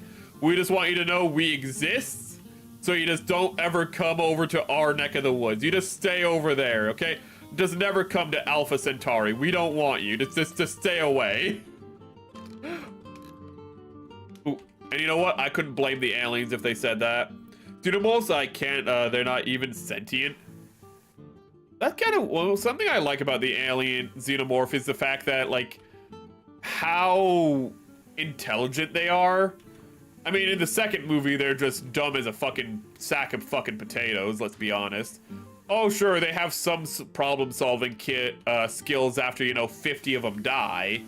You know, 50 of them go down a hallway and get, like, shot up like idiots, and it's just like, oh, well, guys, maybe we shouldn't go down that hallway that we're all dying in. I don't know, maybe we could send another 50 xenomorphs down. But in the first movie, it's like very unclear if the xenomorph is just an animal or if it has a low intelligence. Ooh, because it says you just can't communicate with it because it is like, I want to kill you. Like later on, xenomorphs do just become like stupid animals, but in that first movie, it's really unclear how intelligent the alien is. And also, like, it's an alien by itself, so it's like kind of like, how intelligent would you be if you know, just kind of were born into the world with without any socialization?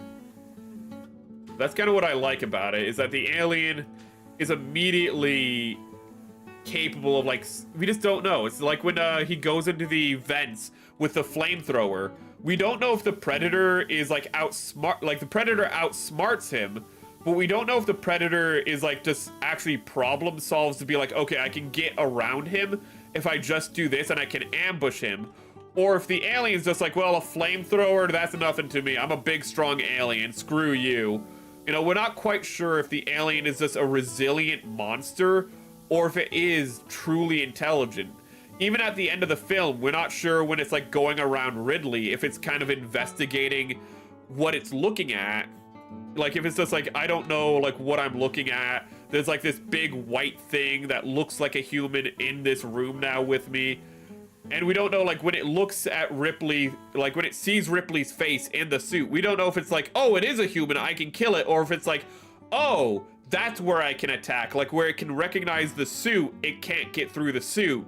But then it sees Ripley, like, it sees the glass, and it's like, I can get through that.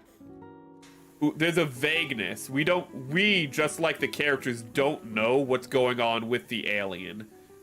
But then again, it just kind of becomes a stupid movie monster after that. Horror beyond comprehension. Smash, next question. Pretty much. Ooh, I mean, we played the Cthulhu dating game on stream, to be fair.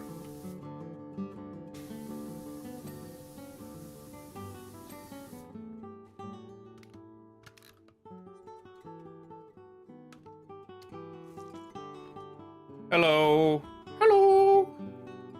Get your fuck out of here. I can't throw him, damn it. And this is the phone. Kind of wonder if what happens if you pick up the phone last? But yeah, like you pick up the phone here and then the story kind of continues. He's talking about how like these are the people from the first game who traveled through space and time to help you with the story of the first game, you know? And now they're stuck in the past and they're just kind of like, you know, chilling out with knights and stuff, you know, how you do. We outbred the other human species, so I'm not surprised. With humans, we didn't only outbreed them, we integrated them. Like, we literally looked at them and were like, wanna fuck? You know, that's literally how humans succeeded as a species. We looked at other humans and went like, damn, girl, you look fine. Wanna go, you wanna get together sometime, baby? Ooh. We pretty much looked at the other humans, went like, yeah, you look enough like me, we can bone. While the other humans were like, no, like, what, fucking, no, you're a different species. And we're like, nah, let's do it, baby. Come on, baby, you and me, we can become one. Ooh.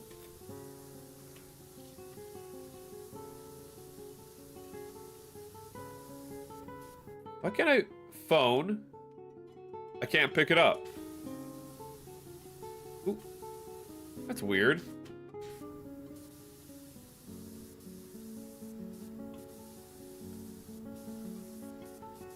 Ooh. God, I love all the other types of... I love when we, like, looked into the human genome and they were just like, oh, that's a lot of not human in us, isn't there? That's not Homo sapien at all. We just looked in there and we're like, oh, that's some Neanderthal. There's some like Cro-Magnon. That's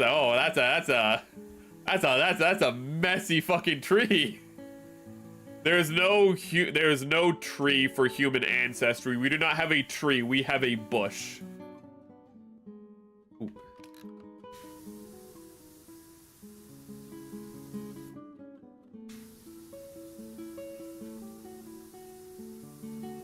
Let's go. Okay, let's get this. I still think for Predator and Alien, the original design is still my favorite. Ooh. I think just those are just real clean designs. The biomask of the first Predator it's just the angles and just the grill eyes on it. Like the grid eyes or whatever you want to call it, grid. There's something about it that's just so clean about the whole design. He's covered in armor, but he doesn't have too much armor like the aliens in AVP do. He has just enough. Stan Winston did an amazing job on that design because I think he also designed it. But Stan Winston did at least he did the like makeup design for it, and he did amazing. So a lot of Predators, like in AVP and whatnot, like when you look at the Predators' faces, you're just like, that's a dude in a mask. But I still watch the original Predator, and I'm just like, that just looks like it came from another planet. It's just, he did such a good job. You're thinking of a Bloodhound Gang song? Despite our differences, we all came together. Despite our differences, we all came. Oops, shouldn't have said, yeah, came together. Ooh. I'm kind of surprised that the furniture, there's not more furniture by that. Right, like, there's not as much stuff as you would think to spend, like, all the points on. Ooh. Because there's the money in the game is now just used for Power Washer. But then, like, to make your house and whatnot, you use a different currency. So it's kind of like the money is now XP in the game that you can now, like, spend as you please.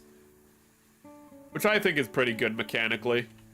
It stops you from getting hard or soft locked or just making the game a little too difficult because you know, spent your money wrong. Like on too much soap or something. The money management in the first game wasn't the cleanest.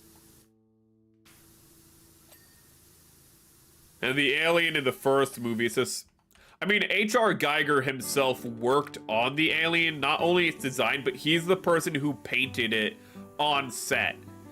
in the movie, because they had to like constantly reapply the paint, the airbrushing on the costume while they were filming, and the person who was doing that was H.R. Geiger. H.R. Geiger was so involved in the original Alien that he ran himself ragged making the costume for the Alien, because he also made the costume for the Alien, and it's just such a work of art for it.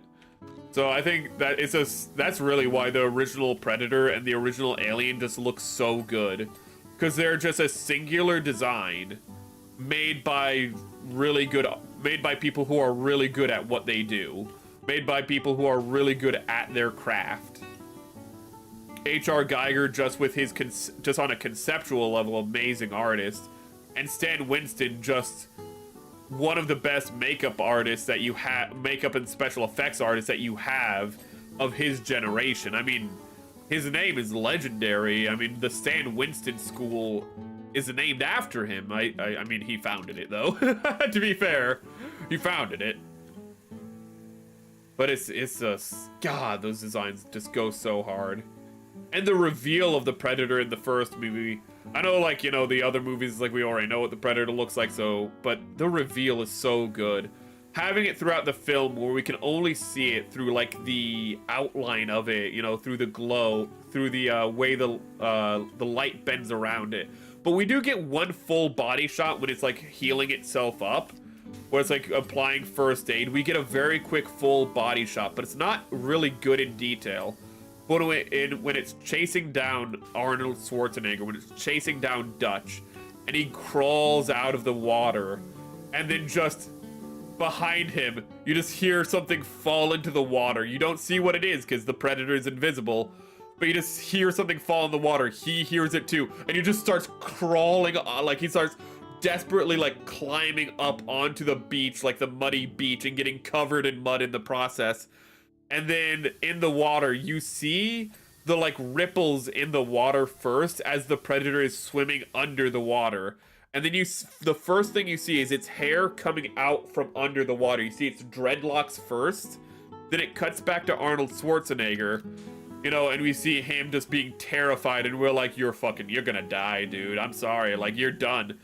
And then it cuts back to the Predator, and we see, like, we see the cloak rise out of the water. But then the water causes it to malfunction, and we see the Predator in his full form for the first time. Ooh. It's such a clean reveal, and it's set up throughout the whole movie. Ooh. It's just so damn clean. And the design is just also great. Like, we immediately see, like, it's just this massive hulking alien. And we're just like, yeah, like, we already knew it wasn't human. We knew from the beginning with the spaceship it was from another planet. But just seeing it, like, completely, you're just like, this is just... It's, like, not wearing a lot, but, like, everything it's wearing is metal. All of it looks futuristic, but it all looks worn because it's like, this isn't his first hunt or anything. Ooh.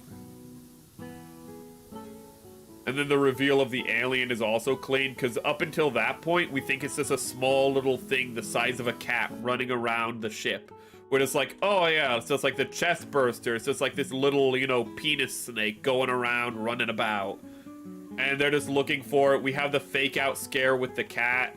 And what I like about that is that when the cat, like, scares us, the audience, and them, what happens is they're like, well, we have to go get the cat so we don't end up finding the cat again as we're searching for like the alien, which makes sense.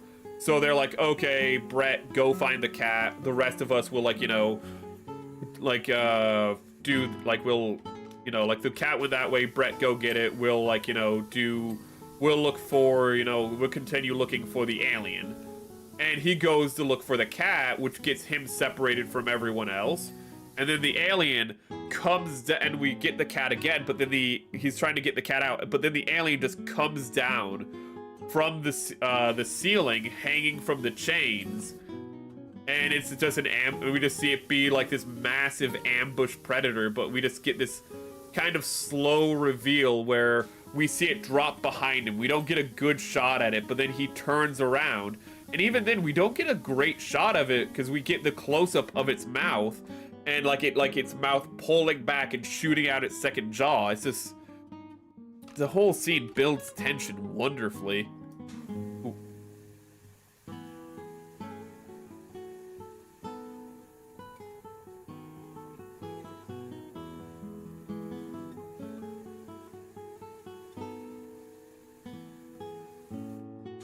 Though in the first Alien movie, they also have that, like, ash head, the prosthetic for the robot when his head is off. And that looks so bad. They should have just done something else. They should have just had the actors, you know, they should have just had the actor just below this, the jump cut in the middle of the scene is so bad. It's just, they should have had the actor under, like, the floor or something the whole time and just figured out a way just not to have the head lifted up. I don't know. It's just... The mold itself actually, like, deformed while they were making it, and they're just like, well, we don't have time to make another one. Ooh. It looks so bad. It doesn't look anything like him, and then it just jump cuts while we're still looking at it to him being there, and it's like, that's like something from like a 1940s movie. You can't just jump cut in the middle of a scene like that, bro. It looks real bad. I love Alien, and it's my favorite Alien movie, but that jump cut kills me every time when they turn on Ash when his head is off, and it just goes from the prosthetic to the actor, and you're just like, that's just like, that drew me out, man. That drew me out because I saw that wasn't the actor, and now it is. I love prosthetics, but holy shit. I kind of wish if this movie was made today, I actually wouldn't blame them for going back with CGI and just doing that scene with CGI. Because they look bad.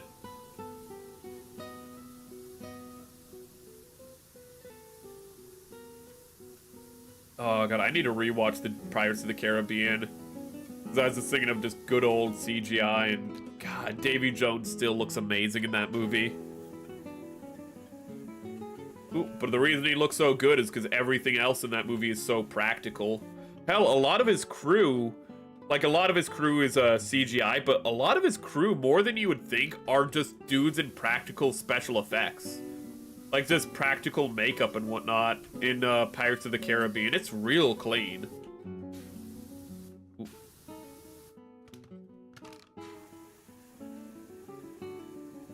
But because they actually do practical special effects on a lot of the background crewmates of Davy Jones's crew, what it does is it saves them time in digital.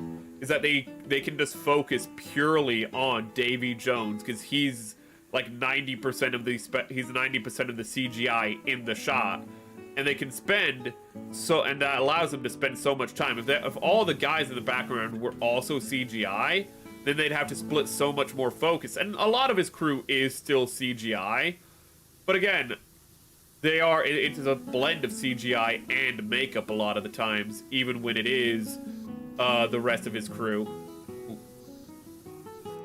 That seems like probably the best way to do it, is like the parts where you don't need to do CGI, just give them the makeup and whatnot. But now it's just like, oh hey, we might as well just throw the actors out naked and just be like, yeah, we'll just CGI the clothes on afterwards. We don't really know what we want you to be wearing in this scene. Ooh. I mean, that's what they did in the new Thor Love and Thunder movie, effectively. They're like, yeah, we don't know what we want the helmet to look like, so we're just not going to give you a helmet, and we'll just put the helmet on, you know, in post-production with CGI, and it looks awful. You can tell the helmet isn't on their body. You can tell it's just CGI floating around their head. And it's just like, ugh. How far we've come, how far we've fallen.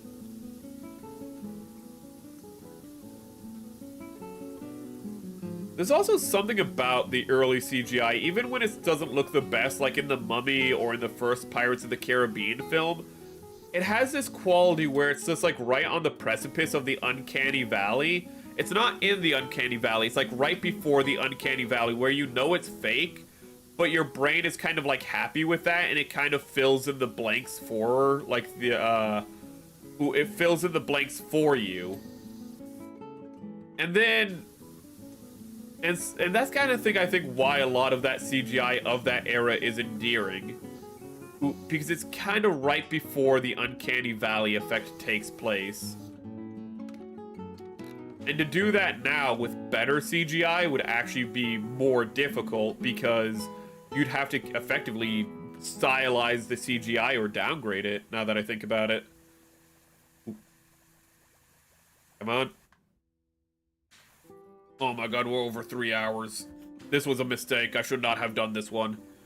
I'm supposed to be finishing up a frickin' color for my redesign. Oh my god. I'm supposed to be filling in my hair, dude.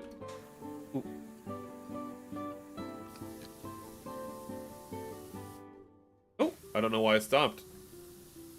I had it on auto blast and it just stopped abruptly.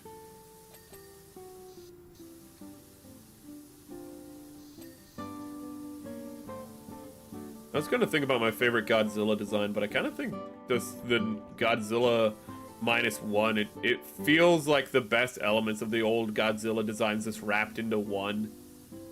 Ooh. I want to talk to somebody whose favorite Godzilla design is Zilla, and just want to know why. What about Zilla do you like? When is relaunch? For, I assume you mean the rebrand. Yep.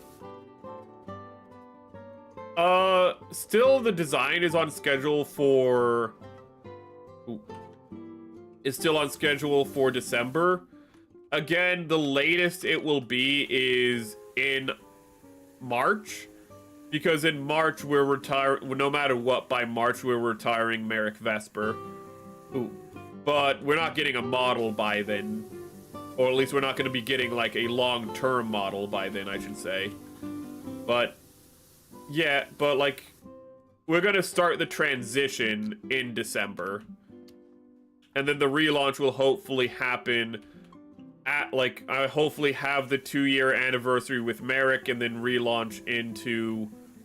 Ooh, I haven't given you his name, into Seth. And a Joseph. But his legal Christian name.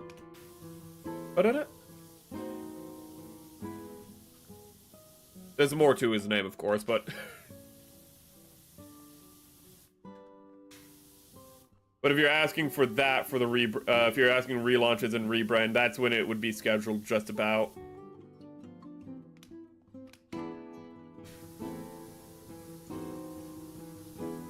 I don't really mind talking about it as much, because everything's kind of moving ahead.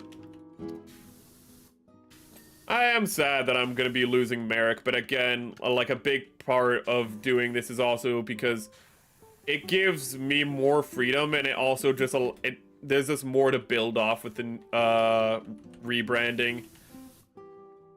Because, like, again, you guys are going to finally have a name. You're not going to be chat anymore. You guys will have a mascot. You'll have a physical representation on stream. Just things that I could never bring myself to do with Merrick, because I'm just like... I just couldn't think. I just did, like, my brain just didn't think in that regard. I couldn't think of anything to do with you guys to have you more integrated. Will I still be headless? I checked my model to see if my fucking... I will not be a Doulahan anymore, no. Ooh. But you will... Ooh. I always wanted to make it so you guys could have a redeem to make my head go away.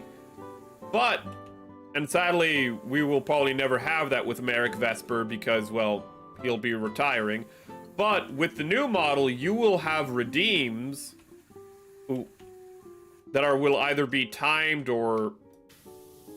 I don't want to make you guys pay for redeems, as stupid as that might sound. So I might just make them timed redeems, but I'll have redeems for you guys to mess with the model or the PNG for when it comes out. And you will be able to make things be removed from the model. That makes it sound like it's scandalous. It's nothing scandalous, but it's things that will make me annoyed if you do. I was okay with Alan representing us. Ooh. It was a little, it was a little retarded, but it's fitting. Ooh. Sadly, Alan could never represent you guys for a long period of time because, you know, copyright. Ooh. But Alan being an audience surrogate is fun. Just you guys looking at me just like, you okay? It's like, no. Being the people who are concerned about me, but also the ones pushing me, you know, into the horrible situation. Like, we're not gonna tell you to stop playing Alien Isolation, but you okay? No? Okay, then, well, you keep playing. Why did you ask if you're just gonna tell me to keep playing? Well, just keep going, buddy. Don't worry about it. So, is that like the flying car? Is that the flying car? No, that's something... Wait. I can't remember if this is stuff from the first game or if this is going to be DLC. Was there, like... Was there a chicken house in the... first game?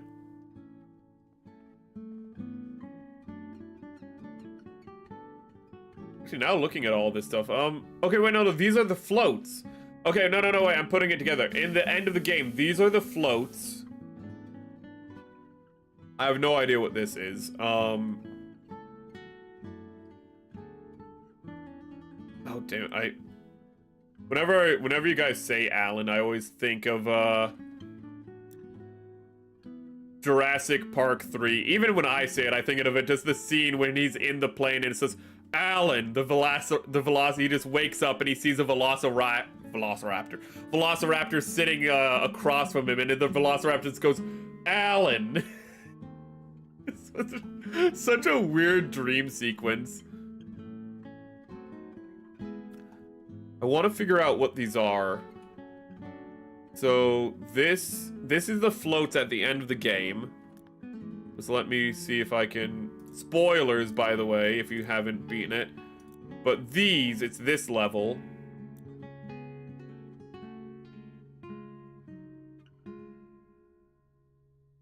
So what would be the serpent?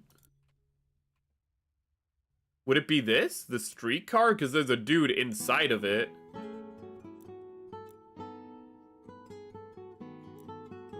You can go inside the streetcar. It might be the streetcar, as weird as that might sound. I don't know. Oh, wait, no. Wait. Is this the final level? I don't... What about this one?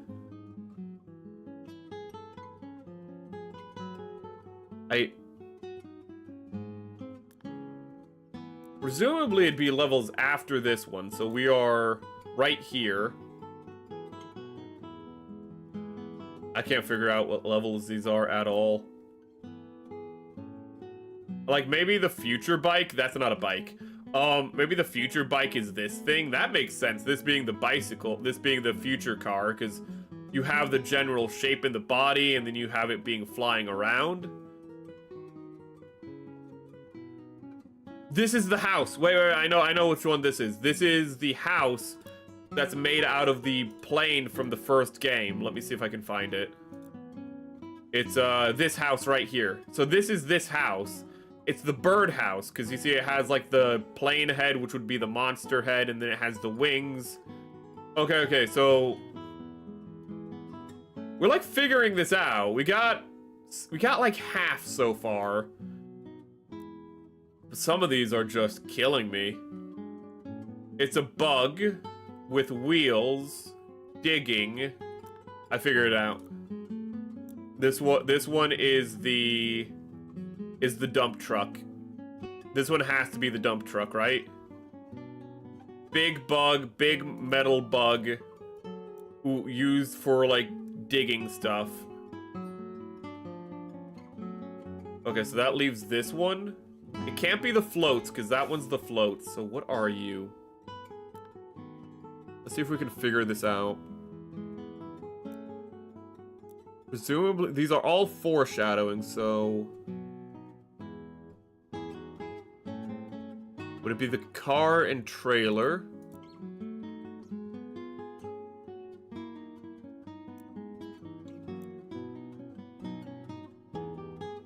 Dump truck. came... So they're not necessarily in order.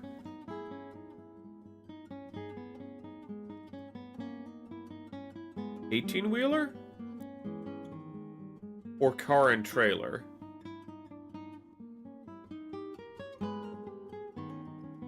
It has like...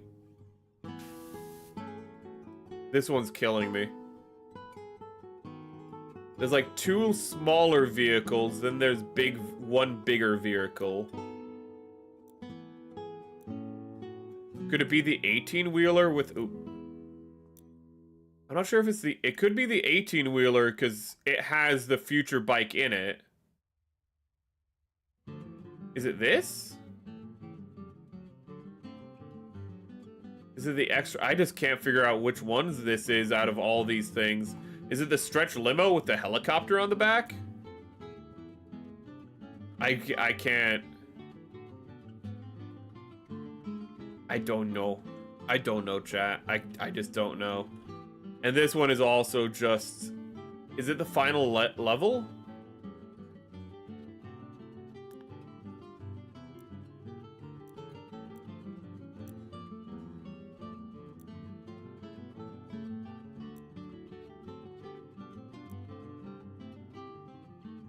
The only level with a bunch of crystals is the final level. I guess it just has to be that. Ooh. I'm not sure. The other ones I can... This one is the floats. This one is the flying car.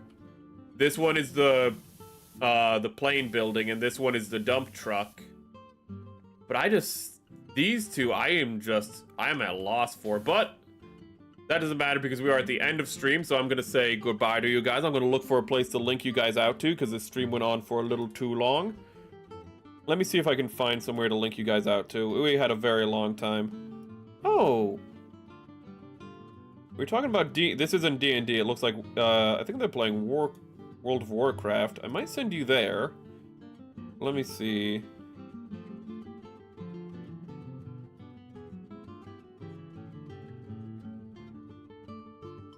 Actually, this is what I want to watch, so I'm going to send you guys here. I'm going to send you to Pippa looking at Thailand stuff. But thank you for sticking with the stream as it went a little later. I'm going to send you guys to Pipkin Pippa, so I hope you can enjoy that. You're welcome for the stream, and let me for Twitch send you guys off as well. Let me see where I can send you. She simul streams, so I can probably send you both to the same place, but I'm not going to raid because she's very big, and I don't like raiding very big people. Let me link you there. She's looking at like Taiwan, at Thai people. If they're from Thailand, they're just called Thai people.